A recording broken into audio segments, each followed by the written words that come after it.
The breathtakingly beautiful woman slowly opened her eyes. A man lay beside her. The woman looked at the sleeping man and chuckled softly. This was all part of her plan. The man's name was Frederick. He was the male protagonist of the novel, The Cursed Crown Prince. He was the master of the secret night order, Black Wolf, and the crown prince of the Leperos Empire. And this red-haired woman was named Elia. After much scheming, she had finally spent the night with the man before her. All Elia wanted was his body. She really had to thank him. His usual cold demeanor thankfully wasn't her type. Otherwise, even she might have been captivated by his handsome face. He'd probably find it absurd if he woke up to discover they'd swapped bodies. With that thought, Elia lightly touched Frederick's foot. The next day, Elia's eyes snapped open. They really had switched bodies. She was now Frederick. Rubbing her neck, she thought, even though she'd been prepared, the sensation was still surreal. After all that tossing and turning last night, this body still felt so refreshed. It was truly unfair. Elia looked at her own body in the bed. She really was beautiful. It had been 15 years since she'd transmigrated into this novel, yet she still wasn't used to her own face. She was the youngest daughter of the Chandler ducal house and the renowned beauty of the empire, Elia. 15 years ago, she was just an ordinary university student when she transmigrated into the body of the young Elia. She had been utterly astonished. Fortunately, after all these years, she had grown accustomed to this life. Now, she had a reason for wanting to use the Crown Prince's body to escape. This novel was actually a rather explicit romance. Simply put, it was about the Leperos Empire sending Crown Prince Frederick as a hostage to the enemy nation of Ushvin during wartime. Then, the cursed crown Prince Frederick eventually fell in love with the female lead who helped him break the curse, and they lived happily ever after. However, Elias Chandler ducal house was sentenced to utter annihilation by a crazed Frederick, because initially, when Frederick discovered something was wrong with his body, he summoned a doctor for treatment. Unfortunately, Elias' older brother, Cedric, attempted to treat him with herbal remedies, but ultimately failed. It was bound to fail because it was a curse, not an illness. But Frederick, driven mad by the curse, accused the Chandler family of treason. Her family was ultimately destroyed. Considering this matter concerned the survival of her family, Elia came up with a solution at this critical juncture. This was the most bizarre manhwa female lead she'd ever seen. Other female leads outsmart White Lotuses, but she swapped bodies with the male lead. Because this concerned the survival of her family, she remembered the method the novel's female lead used to unravel the curse, an antidote. A magic potion that needed to be consumed at the same time every day for 15 consecutive days. Everything else could be prepared, but Crown Prince Frederick had a deep-seated fear and loathing of magic. Even if she explained it to him, the mere fact that she knew about the curse could be construed as treason. There was only one option left: to take over Frederick's body and drink the potion herself. Looking at herself in the mirror, she thought it had been a long and arduous journey to get this far with Frederick. From the moment Frederick returned as an adult, Elia had intentionally gotten close to him and seduced him. Because she had an ulterior motive, she was always the one trying to please him. Frederick's attitude towards her remained icy. If Frederick had been kinder, she might have felt a pang of guilt. But even now, he still didn't seem to have fallen for her. It didn't matter, though. Elia recalled last night. Lightning cracked across the sky, accompanied by torrential rain. She had finally seized the opportunity to achieve her long-held goal. Now, Elia felt a bit frustrated. She'd gone through so much trouble to help him break the curse, yet she wouldn't hear a single word of thanks. Oh well, her goal was only Frederick's body anyway. Frederick looked out the window. Outside, the sky was clear. A carrier pigeon swooped down, a dark red ribbon tied to its leg. This signified grave illness within the royal family. At this moment,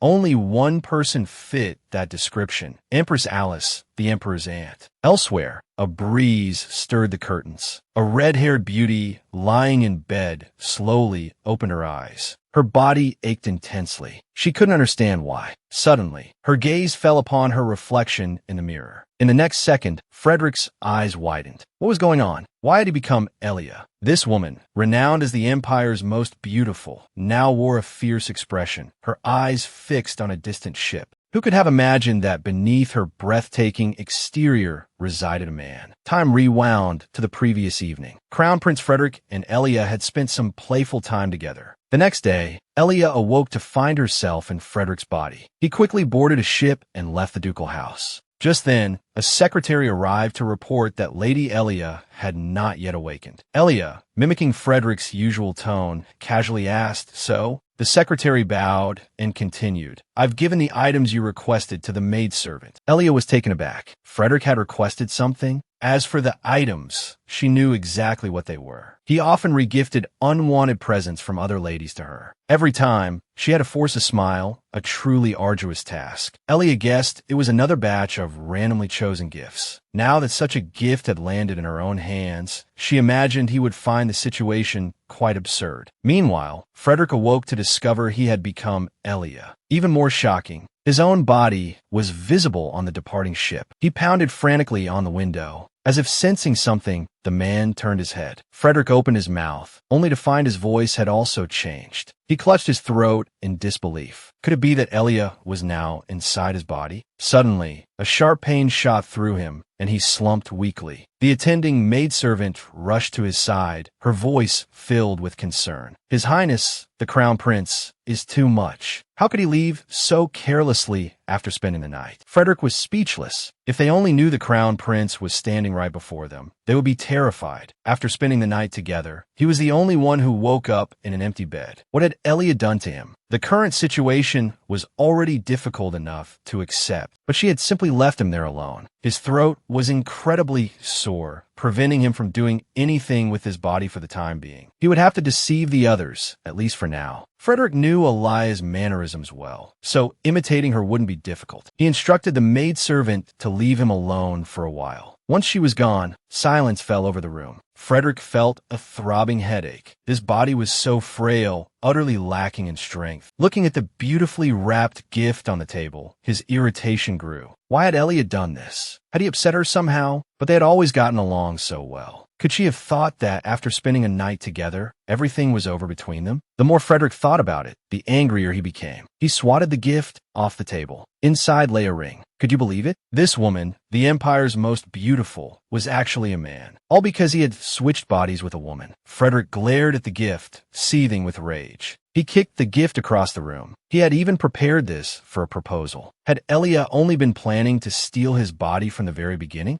After the ordeal, Frederick returned to the Chandler ducal house. Looking at Elia's room, he recalled the Elia of the past, the woman who always greeted him with a sweet smile. He couldn't understand. Had Elia's unwavering devotion truly been a facade? All for this? Although it might have seemed insignificant, he had tried his best to show her how much he cherished her. Because he always smiled, as if he completely understood everything she said. So she thought. Elia assumed he would gladly accept the position of crown princess. Did he really just leave me here? Was that his answer? Frederick gritted his teeth. Elia impersonating me shouldn't raise any suspicion. He must have planned this in advance. He clenched the mirror in his hand. If Elia isn't after power, then what is her motive? In the past, the enemy nation, with its overwhelming force, persecuted the people of the Leperos Empire. To ensure the safety of his people, he was taken hostage by the enemy nation. At the time, he was deeply reluctant to leave. But the ones who made this decision were the emperor and empress, his own parents. He was nothing but a pawn they discarded. He soon arrived in the enemy nation, the kingdom of Ushvin. In the residence prepared for him, he never felt safe for a moment. Poison, assassinations, kidnappings, almost every night, his attendants lost their lives serving him. At that moment, the crown prince, born into privilege, finally understood. Only by becoming strong could he protect those around him. And becoming strong meant burying everything within his heart. To survive, he forged himself into the ultimate weapon. He also spent considerable time bribing enemy mercenaries, working with them to rescue countless citizens of the Leperos Empire. Finally, he awakened the legendary weapon, the demonic dragon sword, and led the Black Wolf Knights, creating a legend of undefeated victories. Thus, Luan, who had left as a hostage, returned to the Leperos Empire as a war hero. At the celebratory banquet for his return, he met Elia, renowned as the most beautiful woman in the empire. Her unique red curls and elegant gown accentuated her stunning beauty. Everyone called her the rose of society. Her beautiful appearance and melodious voice would have surely set any callow youth ablaze. But he was no longer such a naive child. He could even see the calculation in her eyes. But what was her true objective? She was the youngest daughter of the esteemed Chandler family, the highest-ranking family in the Leperos Empire. Love from her family, wealth, even power, she had it all. He was intensely curious why Elia would deliberately approach him, constantly inventing all sorts of excuses to linger by his side. Completely unaware that he had seen through her, she continued to persistently entwine herself around him, a radiant smile perpetually adorning her face. This woman was truly cunning. She pulled out all the stops to win the crown prince's heart. However, Frederick had long since seen through her charade. Yet, even after being exposed, Elia maintained her radiant smile, clinging to his side. She even confessed to him, "I've always dreamed of one day visiting this flower field with your highness. I hope this beautiful scenery can alleviate your fatigue and bring you a moment of peace." Her gentle, subtle approach. Suddenly, Frederick felt that giving her everything she wanted wouldn't be so bad. Making her the crown princess, and in return for the power she gained, she could use her clever mind to assist him as crown prince. He was clearly considering everything for her benefit. Why was Elia doing this? Frederick was furious. He wanted to go to the palace right then and confront her, but his current physical condition was simply too weak. His whole body felt feeble, his arms trembling. Damn it, Elia even calculated this far ahead. The next day, Elia, in Frederick's body, asked a servant, "Is mother feeling unwell?" Because that day, she had received a carrier pigeon with a dark red ribbon tied to it. The servant replied, "That signifies someone in the royal family is seriously ill." However, Her Majesty the Queen said the sunshine was lovely and just returned from a walk in the courtyard. It seems that bird was sent as a prank, or perhaps it flew here by accident. Elia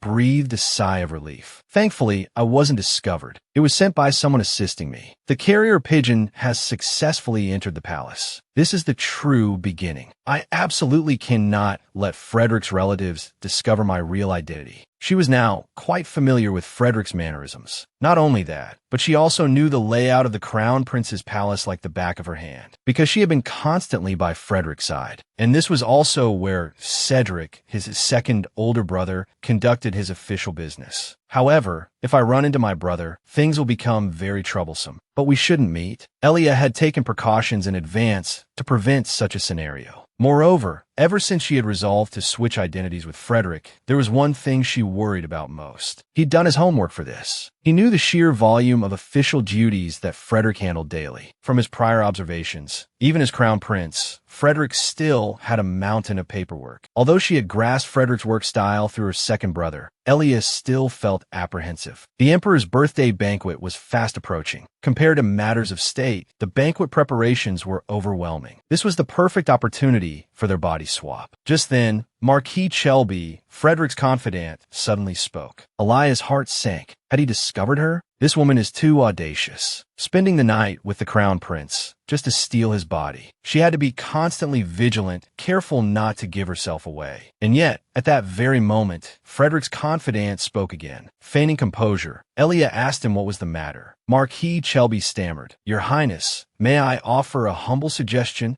Elia stared at him. Could he have realized I'm a fake? She listened intently as the Marquis slowly began. "I've been observing you, Your Highness, and you seem to have had a restless night. Perhaps you should return to your chambers and rest. If you appear fatigued, I won't be able to explain it to His Majesty." Elia breathed a sigh of relief. So it was just that. She would follow his advice. As Elia stood to leave, she suddenly remembered something and instructed the Marquis to find a book for her. A book titled The Tragedy and Comedy of Dane, a story of the Empire. It's not in the palace library, so you'll have to search the city for it. As for why the book wasn't in the palace, that was because Elia had already pulled some strings behind the scenes. The Marquis eagerly agreed, declaring that he would absolutely find the book. After all, this was the first time the Crown Prince had entrusted him with a personal errand. Elia watched the Marquis depart, calculating that in a few hours she would have the book in hand. Her accomplice was waiting in the city. He would claim to have only one copy left and hand it over to the Marquis's men. The Marquis would then bring the book back, unaware of what it contained. Good. So far, everything was going smoothly. In the next 15 days, she just needed to break the curse on Frederick, and she would be free. Meanwhile, Frederick stared at his reflection in the mirror, speechless. The attending maids gasped, covering their mouths in shock. Heavens, Your Highness, what did you do to Lady Elia? Elia's body was covered in red marks. Even Frederick, the culprit, was stunned. What had happened? He hadn't expected to leave so many marks. His own body never bruised unless he was seriously injured. Was the Duchess's body really this fragile? Frederick gritted his teeth. Damn it, was he the only one who had lost control? The maids continued to fuss, indignant on their lady's behalf. Frederick, however, had a splitting headache. He was the one who had been abandoned, wasn't he? At this rate, by tomorrow, the entire ducal house would be calling him a scoundrel. And if this got back to Elia's two older brothers, who were fiercely protective of their sister, what would they do? The thought made Frederick close his eyes and think. Elia wouldn't have done this without a reason. There had to be an explanation. But whatever it was, he wouldn't let this woman, who had stolen his body and run, get away with it. If a man and a woman spent the night together, they should get married. Besides, he had to get his own body back. What method had Elia used to swap their bodies? The only suspicious thing about that night was the spring breeze night. If that was the cause of the body swap, would spending another night together reverse it? This is the most bizarre female lead I've ever encountered. Others try to win the male lead's love. She just steals his body. Elia had been in Frederick's body for several days now. Thanks to her thorough preparations, she could flawlessly perform Frederick's daily routines. She could even dine with the Emperor and Empress. Their relationship with their son, whom they had personally exiled, was strained. Witnessing these scenes always caused a pang in her chest. These must be the emotions ingrained in Frederick's body. But Frederick's body was accustomed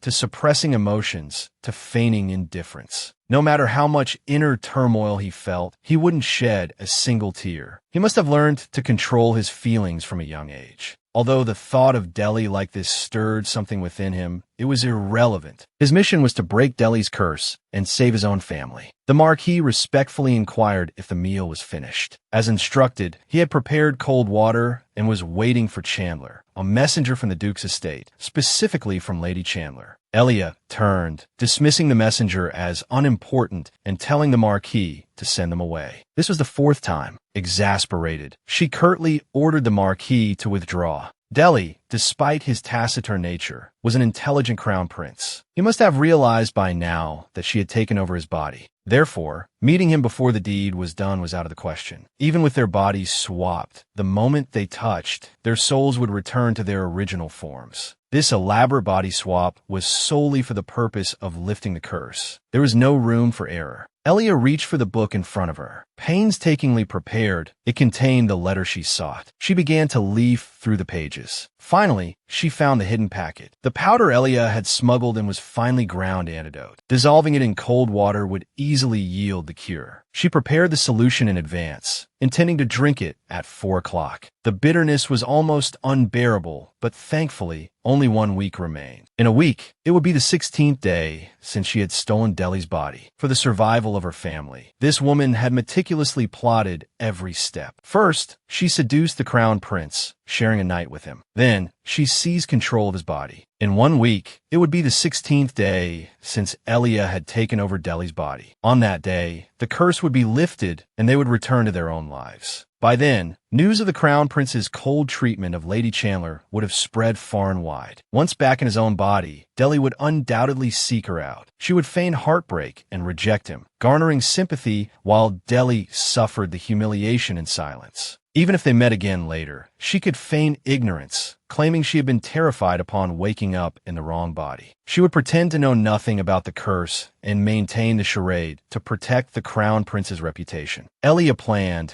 to keep Delhi completely in the dark about the curse. Delhi's curse had been cast by the vengeful Grand Duke, whose assassination attempts had repeatedly failed. He had hired a sorcerer to place the curse upon Delhi. The curse dictated that any woman who shared a night with Delhi would swap bodies with him. Once the curse was triggered, the Grand Duke planned to eliminate the woman, trapping Delhi's soul and erasing him from existence. With the body of the future emperor, the Grand Duke could seize power. However, if Elia succeeded in breaking the curse, Delhi would be safe. The emperor would then likely choose a suitable bride for Delhi from among the noble families. Elia, however, had no desire to be that bride. Deli's personality was simply too unpleasant. Since childhood, Alia's parents had instilled in her the importance of marrying a handsome and respectful man from a family of equal or higher standing than the Chandler dukedom. They would likely choose someone from a family like the Counts of Sibane. Just then, Pierre Sibane arrived at the door. Elia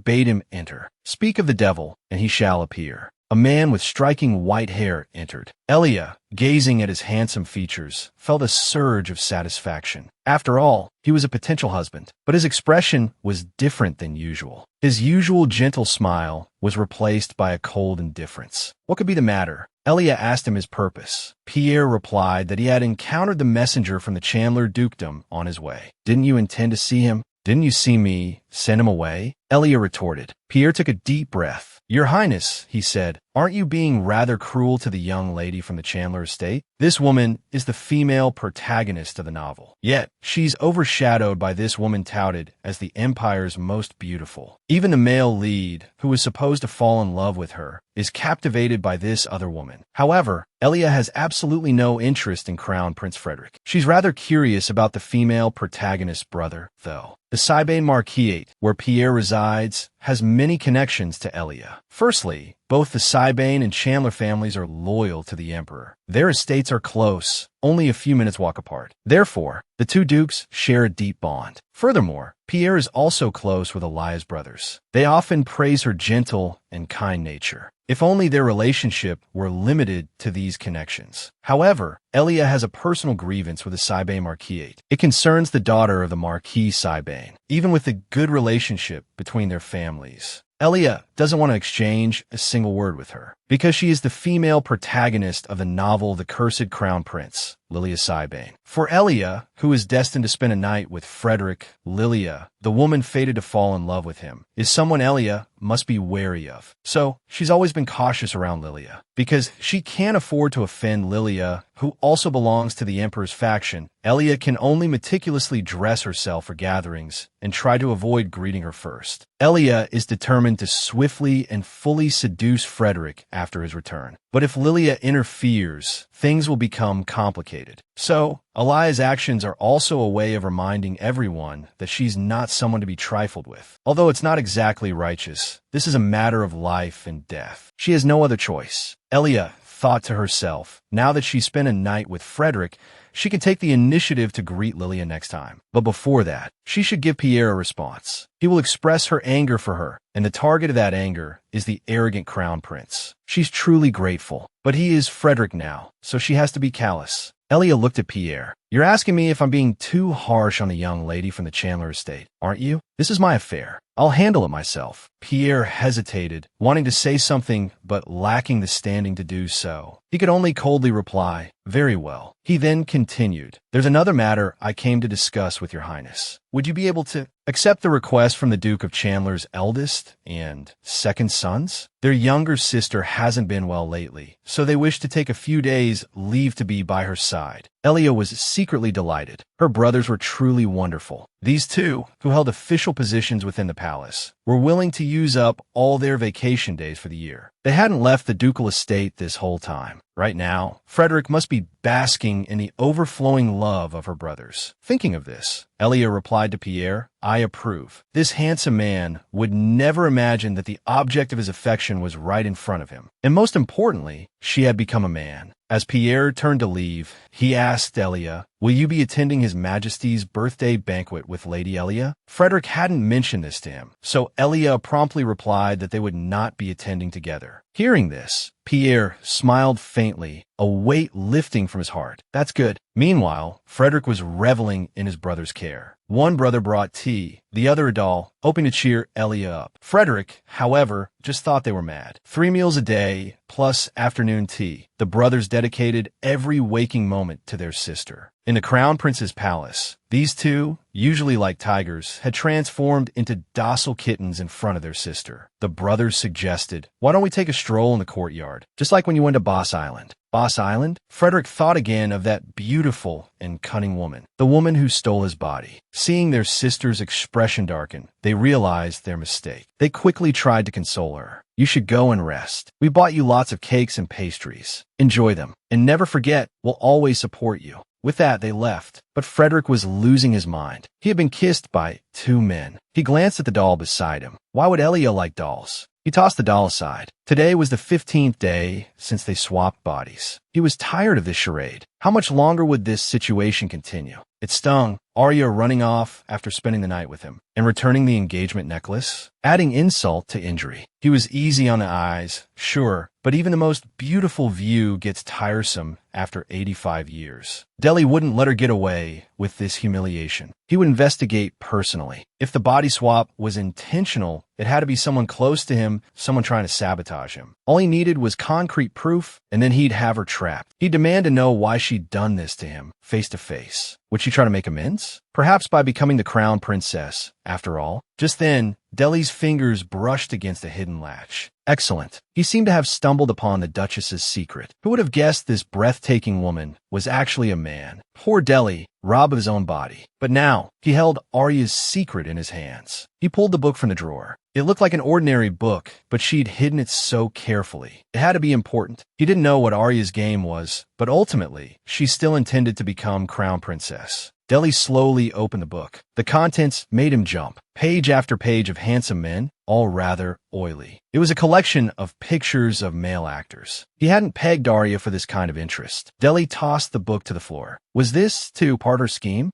Deli returned to the bedroom, defeated. He flopped onto the bed, fumbled for a moment, then pulled out a hand mirror. Staring at Arya's face in the glass, Deli hardened his resolve. He would find a way to reverse this. But if he couldn't return his own body, would he ever see that smile again? He was completely captivated. Deli lay on the bed, helpless. Another day passed. Yet, the disaster he feared never came. On the morning of the 16th day, Deli was back in his own body. He stared at his familiar bedroom, stunned. He was truly himself again. But what about Arya? Meanwhile, Arya too awoke. Her long-planned scheme had finally succeeded. The curse was lifted, and her body was completely unharmed. Knowing Deli, he should have left some significant mark, some prize for having used the crown prince's body. Her room was as impeccably clean and tidy as always. There was no sign of any disturbance. Iba, her maid, peeked in to greet Arya. She hadn't said anything out of the ordinary. It seemed Deli had played his role well. She had expected Deli to storm the palace, demanding to see her after she'd repeatedly refused his requests for a meeting. But he hadn't come. One less problem to deal with. Arya asked Iba to prepare some refreshments. Iba was delighted. Her mistress's appetite had finally returned. Iba turned to leave, but Arya called her back. "Oh, and Iba, would you ask my family if they'd care to join me for a simple tea?" This woman, renowned as the empire's most beautiful, had been toyed with by the crown prince and then abandoned on an island. Yet, incredibly, she had switched bodies with him. Out in the courtyard, her brothers were commiserating with their parents. How could the crown prince do this to our Arya? Speak of the devil. Arya arrived, radiating energy. She was finally back with the family she was determined to protect. Seeing his daughter's spirit restored, the Duke was teary-eyed, practically ready to pull Arya into a hug. The Duchess teased. "Who would have thought your father would be so affected by the royal scandal?" Arya smiled softly. Being with her family was the greatest comfort. Before going to Ribe Island, she had enjoyed tea with her brothers, just like this. The memory brought a shadow to her face. Noticing her somber expression, her brother gave her a thumbs up. "Whoever disrespects you, just kick them where it hurts. Leave the rest to me, your doctor brother." Arya laughed, genuinely amused. It was so good to have her brother by her side. The peaceful moment was shattered by a guard. "Your Grace, His Highness the Crown Prince commands Lady Arya's presence at the palace." The Duke immediately refused. The guard looked distressed. "His Highness said if Lady Arya does not arrive at the palace within the hour, he will come here himself." Arya took her father's hand. "As the Emperor's envoy, how can I disobey the Crown Prince?" The Duke,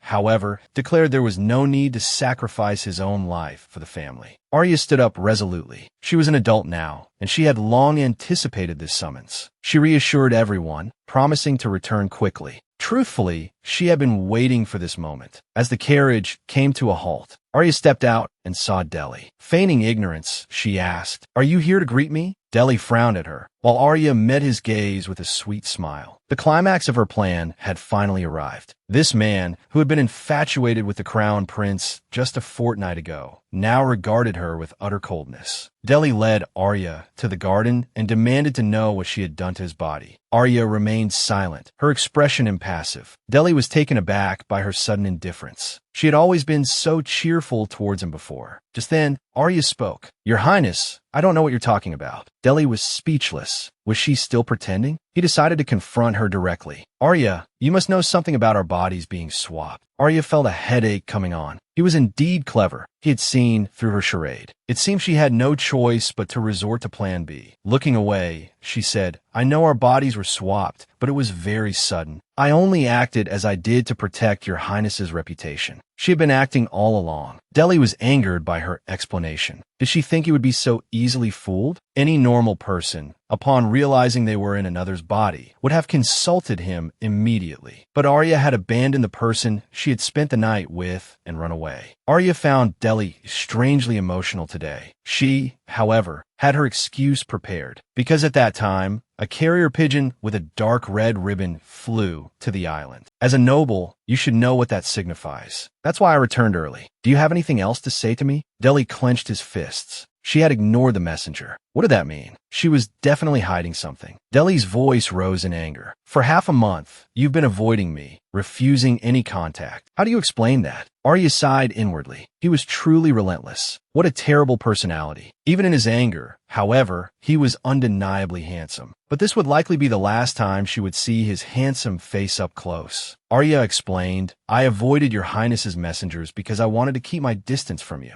Deli was bewildered. Why keep her distance? What had he done wrong? Arya's voice was cold as she delivered the final blow. "Because I no longer love you, your Highness." The woman who had always greeted him with a smile now claimed to no longer love him. What would he do? Deli was stunned. His brow furrowed deeply as he turned his head away, his thoughts suddenly in disarray. Arya was puzzled by his dramatic shift in mood. Just a moment ago, he had been glaring at her with a look that could kill. He had never even spared her a glance when she used to follow him around. Was he regretting his actions now? She had been hurt many times by his indifference. Arya spoke softly. "No, actually, I rather dislike your Highness." Deli felt as if he'd been struck by lightning. He asked miserably if she was serious. Receiving her affirmation, Deli stared at her with a pathetic look in his eyes. Arya was astonished. She had never seen him wear such an expression. She turned to leave, saying that if there was nothing else, she would be going. Deli stopped her anxiously, asking why she had always followed him before. Feigning sadness, Arya replied, "Because I thought that one day your Highness would give me a gentle smile." Remembering the past, she felt a pang of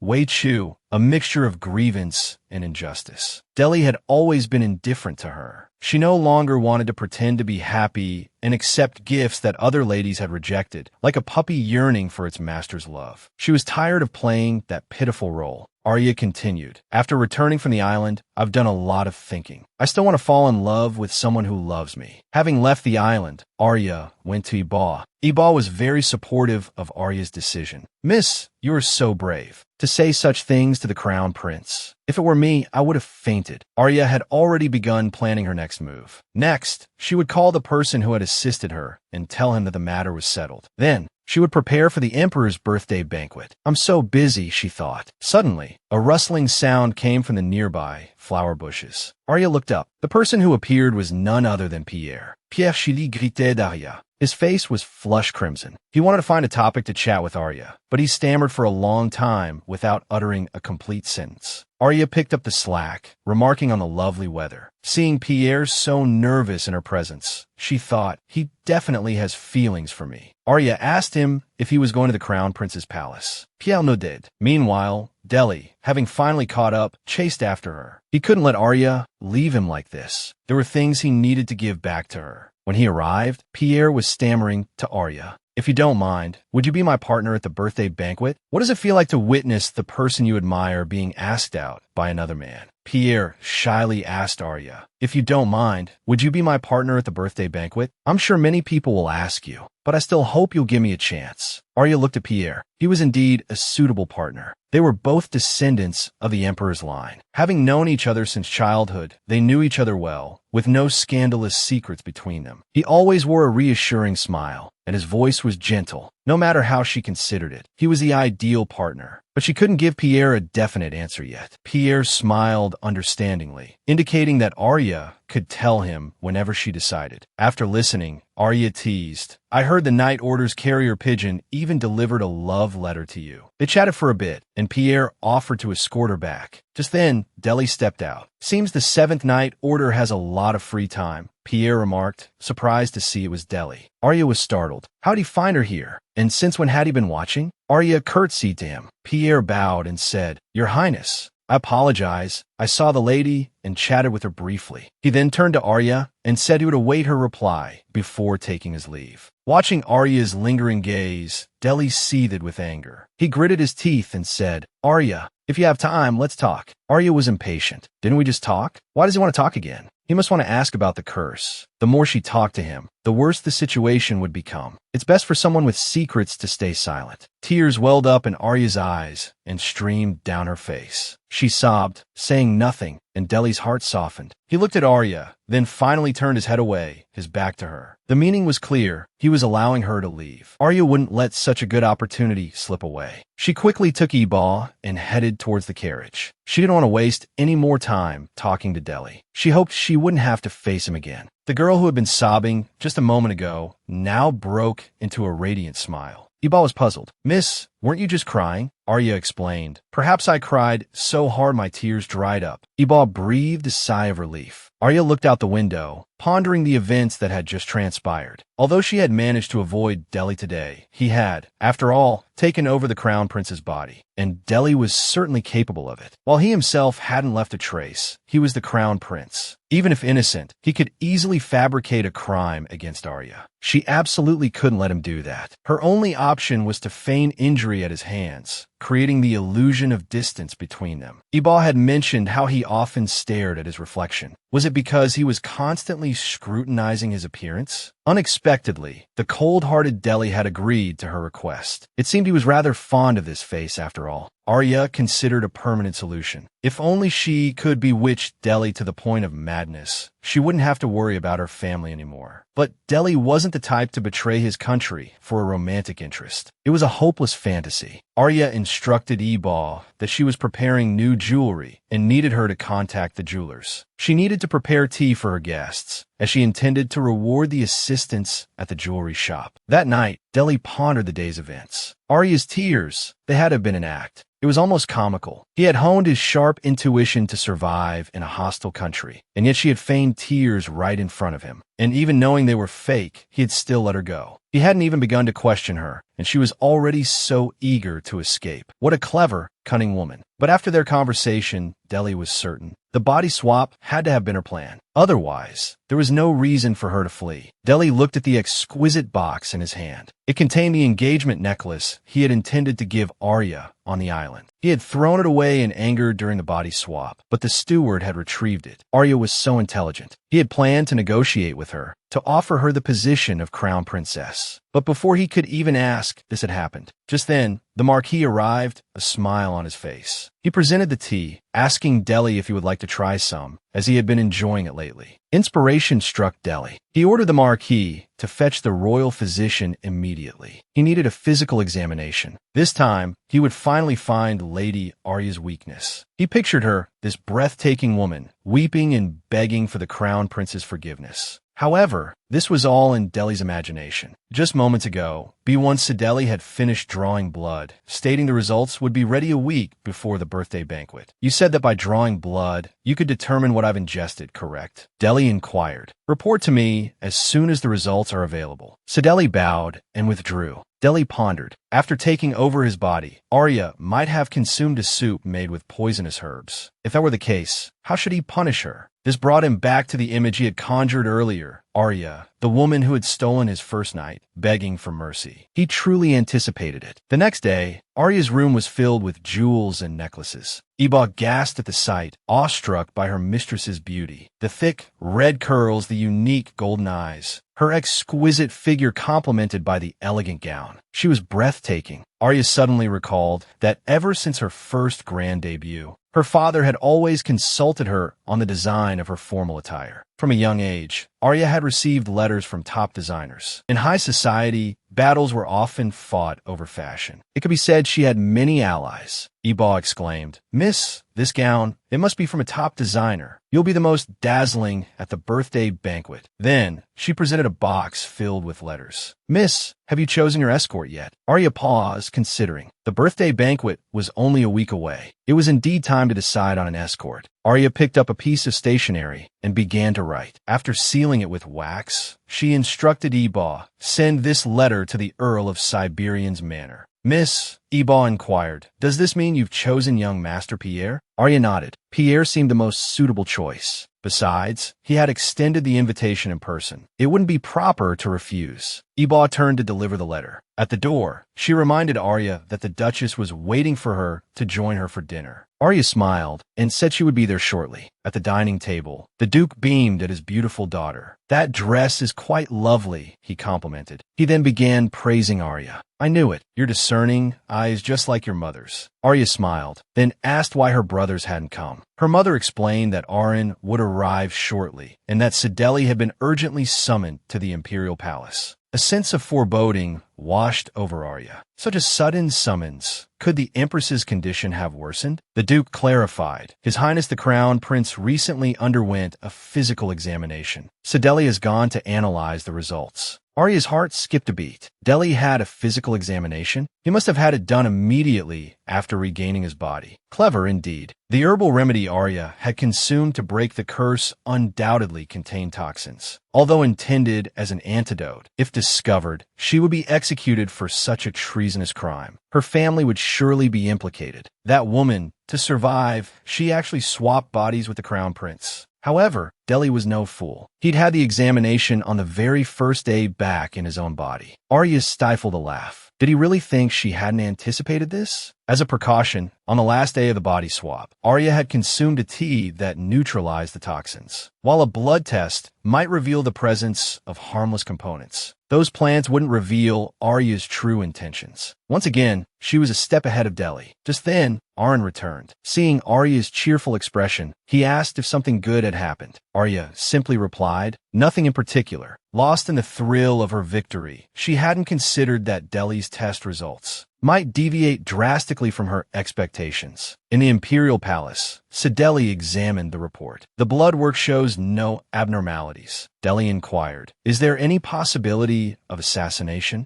Sideli tensed. If someone had indeed attempted to harm His Highness, they would not be spared. He scrutinized the results. No unusual substances were detected. If someone had administered a lethal dose of poison, surely there would be traces in the blood. Deli pressed further. "Could have been small, repeated doses?" Sideli replied. "Without a neutralizing agent, even small amounts of toxins would be detectable." Deli pondered this. While Arya had stolen his body, smuggling poison and a neutralizing agent into the palace would have required considerable time. She had played a game far beyond his comprehension. He decided to probe Sideli cautiously. "Since I had the examination, I'm curious, were the remedies I've been taking effective?" Sideli flipped through the report, then began to tremble. "The herbs you consumed, as folklore suggests, are indeed beneficial for men. In other words, the herbs enhanced male virility." Deli froze. Had he heard correctly? As a man, what was it like to be looked down upon in that way? Deli felt a bolt of lightning strike him down. Arya had been consuming herbs beneficial for men. Did that mean she left him because he hadn't satisfied her? After a moment of stunned contemplation, Deli stared at Sideli incredulously. "Are you jesting?" Sideli, struggling to contain his laughter, replied, "I am merely answering your Highness's question." Deli stared down his own lap, bewildered. Was Arya mocking him? He was now hypersensitive, even interpreting Arya's claims of not loving him as lies. Her words about wanting to fall in love with someone who loved her, also a lie. She had claimed to be searching for someone who loved her, yet she had been consuming virility-enhancing tea for half a month. This had to be some kind of provocation. To think that Arya, who had always loved him deeply, would leave him for such a reason. For nothing more than his failure to satisfy her that one night. He hadn't even realized and had so carelessly given away his precious first time. He had assumed they would marry after sharing such an intimate moment. Deli snatched the report, crumpling it into a ball in his fury. Arya, just you wait. I will not tolerate this humiliation, this abrupt departure. He flung the crumpled paper into the wastebasket and stormed out of the room.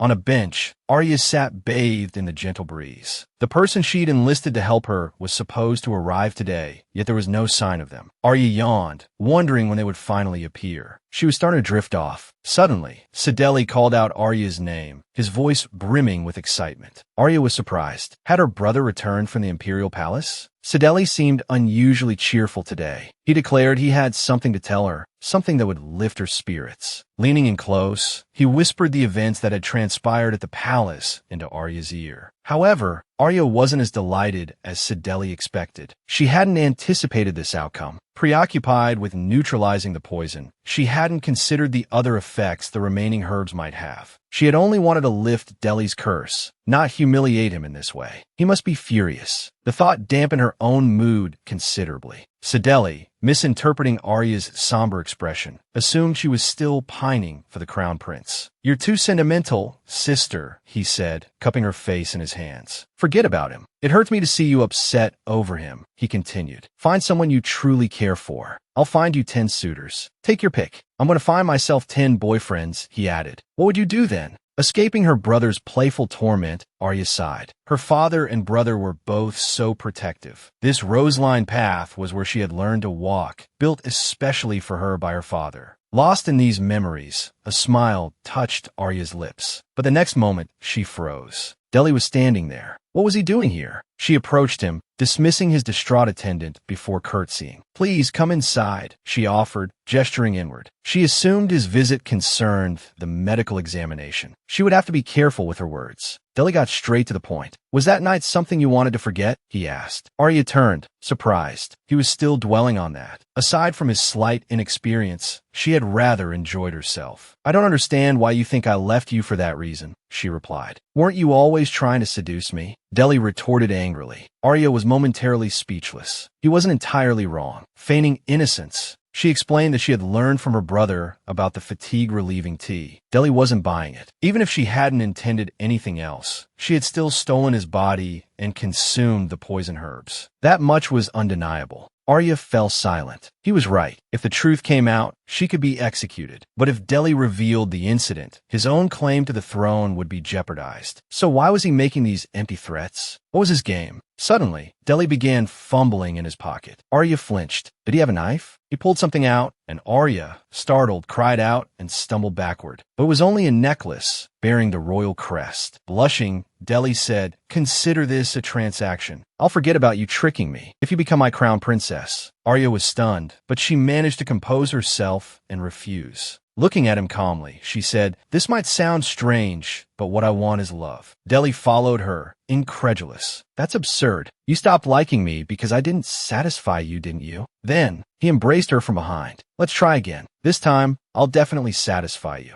Arya was speechless at his crude words. How could such a handsome man say such things? Did he think intimacy was something he could just summon on command? It was infuriating. If she could, she would have punched him. But now, he had to feign a desperate longing for love. Arya turned to face Prince Deli. "Impossible. I told you before, I don't love you anymore." Arya stared at Deli's handsome face. Seen like this, he truly was strikingly attractive. If he hadn't found her so tiresome, she would surely have been completely captivated. Deli sighed, his tone hardening. "I'm giving you one last chance. Tell me what the problem is." But Arya had a trump card of her own. She twirled a lock of hair, her voice taking on a coquettish lilt. "Deli, must you speak to me like that?" The tactic worked perfectly. Deli visibly blushed. "I'm trying to fulfill your wishes. Why are you rejecting me?" Arya replied, "Because I don't want any of that." Deli looked bewildered. "Then why have you been following me?" Ever since his return, Arya had been constantly at his heels. What was the reason? Arya avoided Deli's gaze. His eyes were filled with a desperate plea for reconciliation, but she felt nothing for him. Even his promises of making her crown princess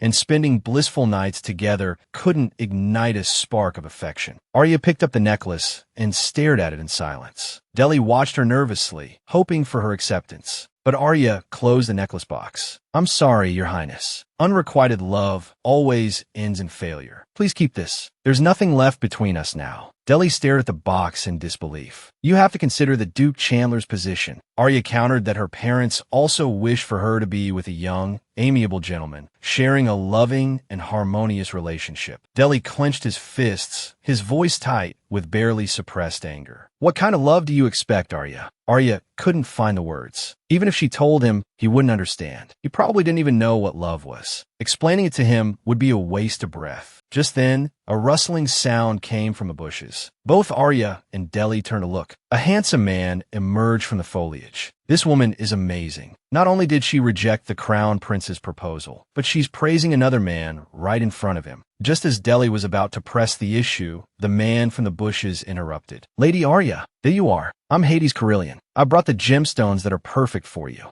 Arya beamed. Hades' arrival was perfectly timed. She turned to Deli. "Your Highness, I apologize. This is my guest. He works at the gemstone shop. I've commissioned some new jewelry for His Majesty's birthday banquet." Deli glanced at Hades. "So, besides me, you have other men. He's so young. Can he truly satisfy your desires? He's thin as a twig." Arya explained. "While he may look young, he's of age. Is there anything else you require, Your Highness?" Deli looked at Hades, then turned away. "No, I can't interrupt your time with this young man." He then walked away. Arya watched him go, replaying the events in her mind. She hadn't expected Deli to propose making her crown princess. While surprising, it was a typical political maneuver. Having a crown princess from the Chandler dukedom would provide a stronger check on the emperor's faction. It would ultimately benefit her family. But before that happened, she might be driven mad by Deli. Dismissing the thought, Arya turned to Hades with a bright smile and invited him inside. Inside the room, Hades blushed and scratched his head in response to Arya's thanks, saying it was his duty. Arya turned and dismissed Ebal, asking him to prepare tea and refreshments. She had something to discuss with Hades. Once Ebal left, Hades smiled and then stood, dropping to his knees at Arya's feet. "Finally, I can be alone with you, sister. I've waited so long. The flowers have wilted." Hades removed his glasses, gazing intently at Arya. "It's been a while. Be nice to me." Arya smiled. "Yes, it has been a while." Then, stroking Hades' hair as if petting a puppy, Arya said, "You've come at a good time today, Hades. Let me commend you, my associate, Hades Carillion." Hades basked in Arya's touch, a faint blush coloring his handsome features. He then shyly smiled. Who could resist such a capable and handsome young man? Arya continued stroking his head. Just as she was about to withdraw her hand after praising him, Hades leaned in closer, wanting Arya to pet him a little longer. Arya, slightly puzzled, asked, "Did you put on cologne today?" Hades nodded, asking, "Do you like it?" After receiving Arya's affirmative reply, he broke into a wide, almost foolish grin. "Absolutely charming." Yet, Arya said, "Still, I'd prefer it if you could restrain yourself a bit when you come to see me. What if rumors spread that I'm seducing you?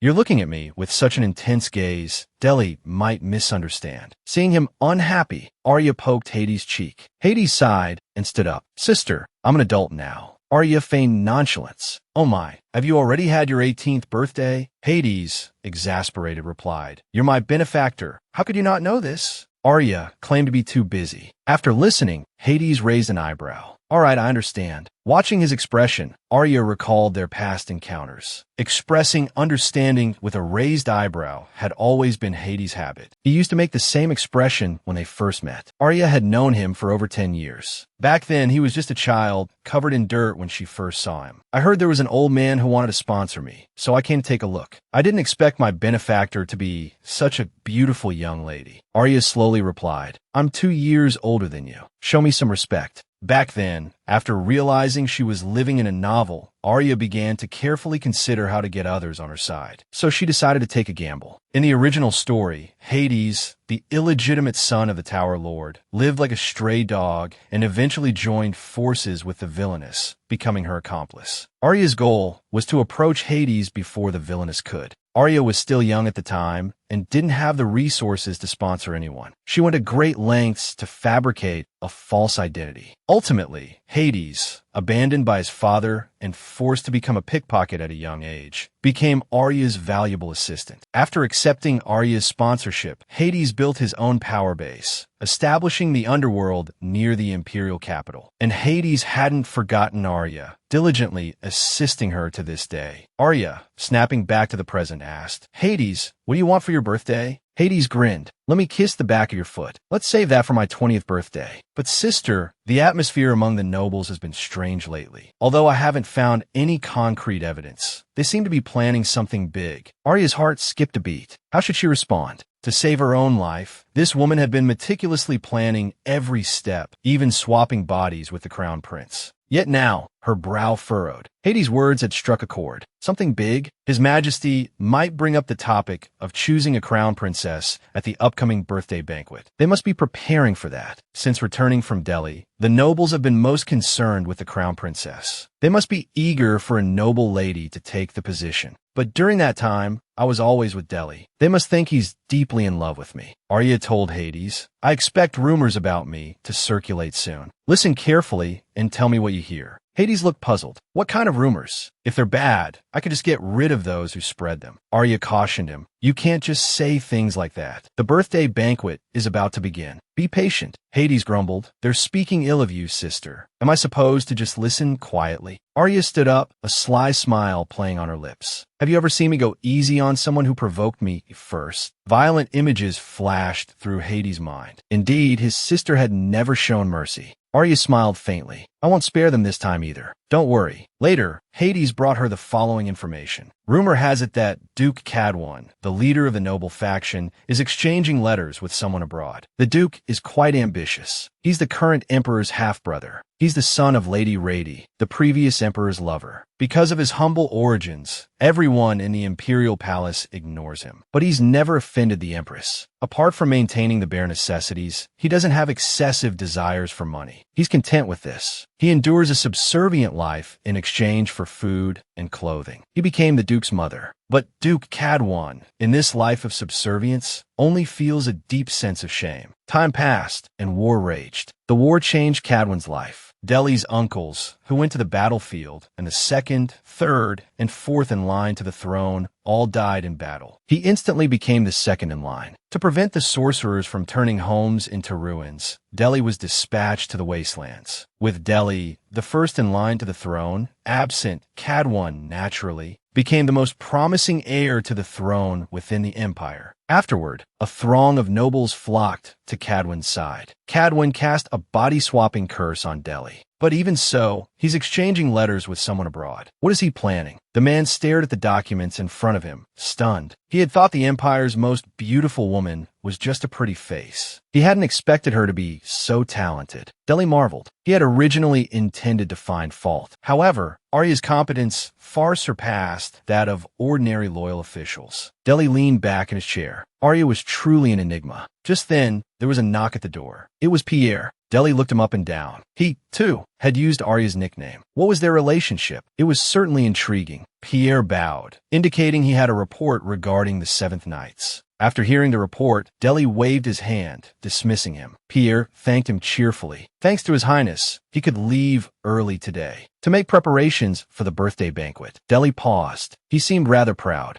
Delhi asked if he had found you, plural. Pierre Smiled Findi. I will be attending with Lady Arya. Delhi was thunderstruck. He had weathered countless threats and negotiations in the past. He knew how to react when an enemy attempted to take advantage of a situation. That was to remain unfazed, to let the other party know their malicious words couldn't touch him. But Delhi was clearly losing control. His composure crumbled. Arya had claimed to be waiting for true love. Yet, she had moved on so quickly. When Arya had unilaterally broken things off with him, he had assumed she would attend with her father or brother. Yet, her escort was Pierre. Delhi spoke slowly. "You seem to be quite close with Arya." Pierre's expression softened when Arya was mentioned. The Chandler dukedom is close to my home, so we've often played together since childhood. Deli pressed further. Who suggested attending the banquet together? Pierre replied. Previously, when I inquired, Your Highness said you had no intention of attending with Lady Arya. So, I was the one who suggested it. Deli seethed. Arya had taken over his body and was now flirting with other men. That clever woman had anticipated this. If the crown prince showed no interest, Pierre would surely make his move. That's why, while occupying his body, she had said those things to Pierre. Had her tears back then been tears of excitement? The man, the handsome and wealthy crown prince of the empire, now felt a pang of insecurity. He studied Pierre. He was indeed a desirable catch. Even Deli had heard others praising Pierre. His shimmering silver hair, his dreamy violet eyes. Whenever the Seventh Knights had outdoor training, young ladies would rush towards him with handkerchiefs. And Pierre, no matter how tired, would always maintain a polite smile. He was gentle, kind, and understood the importance of maintaining a proper social distance. However, Arya had terrible taste in men. Deli couldn't understand it. Both the fellow from the gemstone shop and Pierre were as thin as rails. What did she see in them? Did they seem easy to toy with? He himself was immune to such attacks, so it was fine. But if it were Pierre, abandoned after a night together, he'd probably be sobbing uncontrollably. And he couldn't even satisfy Arya himself. Pierre could satisfy her even less. Even though Deli thought this, he was still frustrated. What if Arya looked at Pierre with the same gentle gaze she once reserved only for him? Pierre would understand then. That look is truly irritating, Deli muttered. It's too early to be excited about the banquet. Grand Duke Cadwon has his eye on the throne. You should be aware of this. If necessary, you, as the Duke's daughter, must consider your family. Remember that. He then dismissed Pierre. Deli rocked in his chair. He had actually stooped to emphasizing his status in a childish battle of pride. He felt a pang of shame when had Arya taken root in his heart. On the day of the Emperor's birthday banquet, Ebo gushed with admiration. This dress truly suits you, my lady. Arya, gazing at her beautiful reflection, smiled at Ebo. Thanks to your skillful hands. The other young ladies will surely want you to dress them as well. The Duke,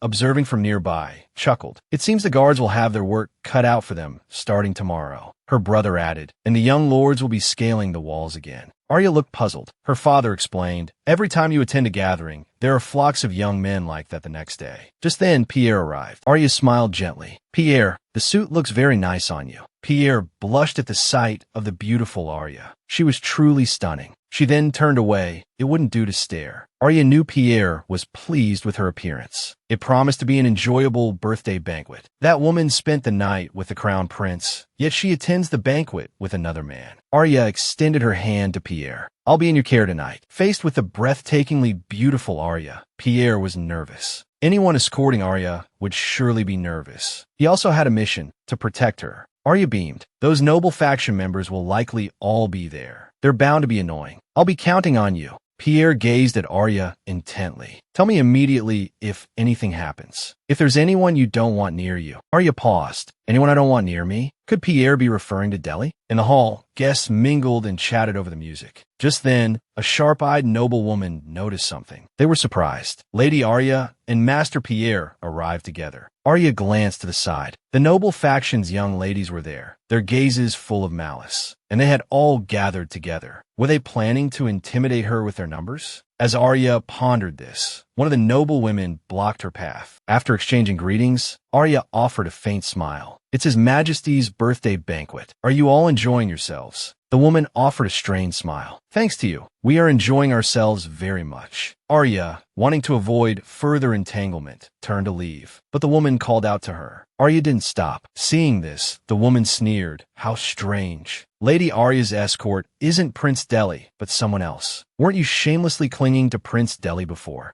Have you given up now? Do you think you can't become a crown princess, so you're settling for becoming a countess instead? Pierre turned and glared at them, about to speak, but Arya stopped him. She looked at Pierre. Leave this to me. Arya walked towards the noblewomen. Since they initiated the conversation, I should show them my sincerity. Arya rejoined the crowd. It seems everyone is talking about me. When encountering gossiping antagonists, what should the heroine do? Arya approached them fearlessly. So, everyone is discussing me? The woman smirked. Goodness, was I speaking too loudly? I thought you couldn't hear me, my lady. Arya stared at the woman before her. Something about her seemed familiar. Then it clicked. This was the young lady she'd encountered at the banquet, the one she'd attended with Deli and that noble's daughter. Arya recalled that the woman's family had recently acquired a small residence in the capital, having previously lived in a provincial city. Unfamiliar with the capital's social circles and desperate to climb the social ladder, she'd resorted to some truly ridiculous antics. At the banquet, she poured red wine on herself, then shrieked, hoping to attract Deli's attention. When he'd looked over, she'd offered a pathetic apology. "Your Highness, I'm so sorry. I fear my scream startled you. I wasn't paying attention and spilled my wine." Arya had seen through the charade instantly. It was a game of manipulation, and the outcome was far from decided. Arya had let out a little gasp, and, as if stumbling, had clung to Deli. "Oh, did someone cast a tripping spell on me? I'm so frightened. Would you mind sitting with me for a moment?" After Arya had moved away with Deli, the other women had sneered at the humiliated noblewoman. "That girl stole all of His Highness's attention. She spilled that wine on purpose. We all saw it." Arya had rolled her eyes internally, as if she hadn't done something similar. Who were they to judge her attempts at capturing Deli's attention? Arya fixed her gaze on the woman. "We met before, didn't we? When I was with His Imperial Highness, the Crown Prince. Back then, you spilled red wine on your dress to get his attention." It certainly shifted everyone's focus. The woman's face flushed crimson. Good heavens, she'd actually done that. The woman practically shriveled under Arya's gaze, her face burning bright red. Arya, taking in her mortification, offered a slight, devastatingly beautiful smile. Pierre, observing the scene, blushed as well. Arya hoped he'd recover quickly, because she wasn't finished yet. Dismantling this woman's facade was proving rather satisfying. While the noblewoman flustered, Arya remained perfectly composed. It was the other woman who seemed to lose her composure entirely, striding towards Arya. "Lady Arya, please. It was just one little mishap. How can you remember it so clearly?" It seems the Duchess enjoys dwelling on other people's mistakes. Arya simply maintained her smile. "Well, your scream was rather loud. I imagine everyone present was quite concerned." Emboldened by Arya's calm demeanor, the woman planted her hands on her hips. "To err is human, isn't it? It was just a dress. I can buy another one." She turned to the other noble women. "Don't you all agree?" The other young ladies offered half-hearted agreement. "Yes, yes, of course. You're absolutely right." Arya watched the scene unfold, noting the forced nature of their support. She spoke softly. "Do you truly believe that?" Then, echoing the woman's words, Arya continued. "It was just a dress? I could buy another one? I'm afraid it's not quite that simple. I've spoken with the designers. I warned them that there might be young ladies who would intentionally spill wine on themselves for attention. So, if they don't want their precious creations ruined, they shouldn't sell their dresses to such people." The woman's face went rigid, as if struck by lightning. Arya continued, "The dress you're wearing now, it wasn't designed by a capital designer, was it? It must have been quite the effort to have it shipped from so far away. But what can you do? It's only going to get more difficult from now on. I think I'll give those designers another little reminder." Arya's words drained the color from the woman's face. She shivered, nearly losing her balance. Two other noble women, unable to stand by any longer, interjected. "Duchess, haven't you been a bit too harsh?" Arya glanced at them. "Oh, and which families do you two belong to?" Silence. Arya had known they wouldn't answer. If they revealed their families, she would certainly remember them. They knew that House Chandler wouldn't let them off easily. Anything involving Arya tended to provoke a strong reaction from her family. If word of this reached her father's ears, an intense tax audit would be the least of their worries. Just then, Pierre spoke up. "It seems they're reluctant to share their identities." Arya smiled. "Then shall we take our leave?" What a pity. What a scene this had become. The social dynamics of the capital were a novel she found herself constantly rewriting. Having just dispatched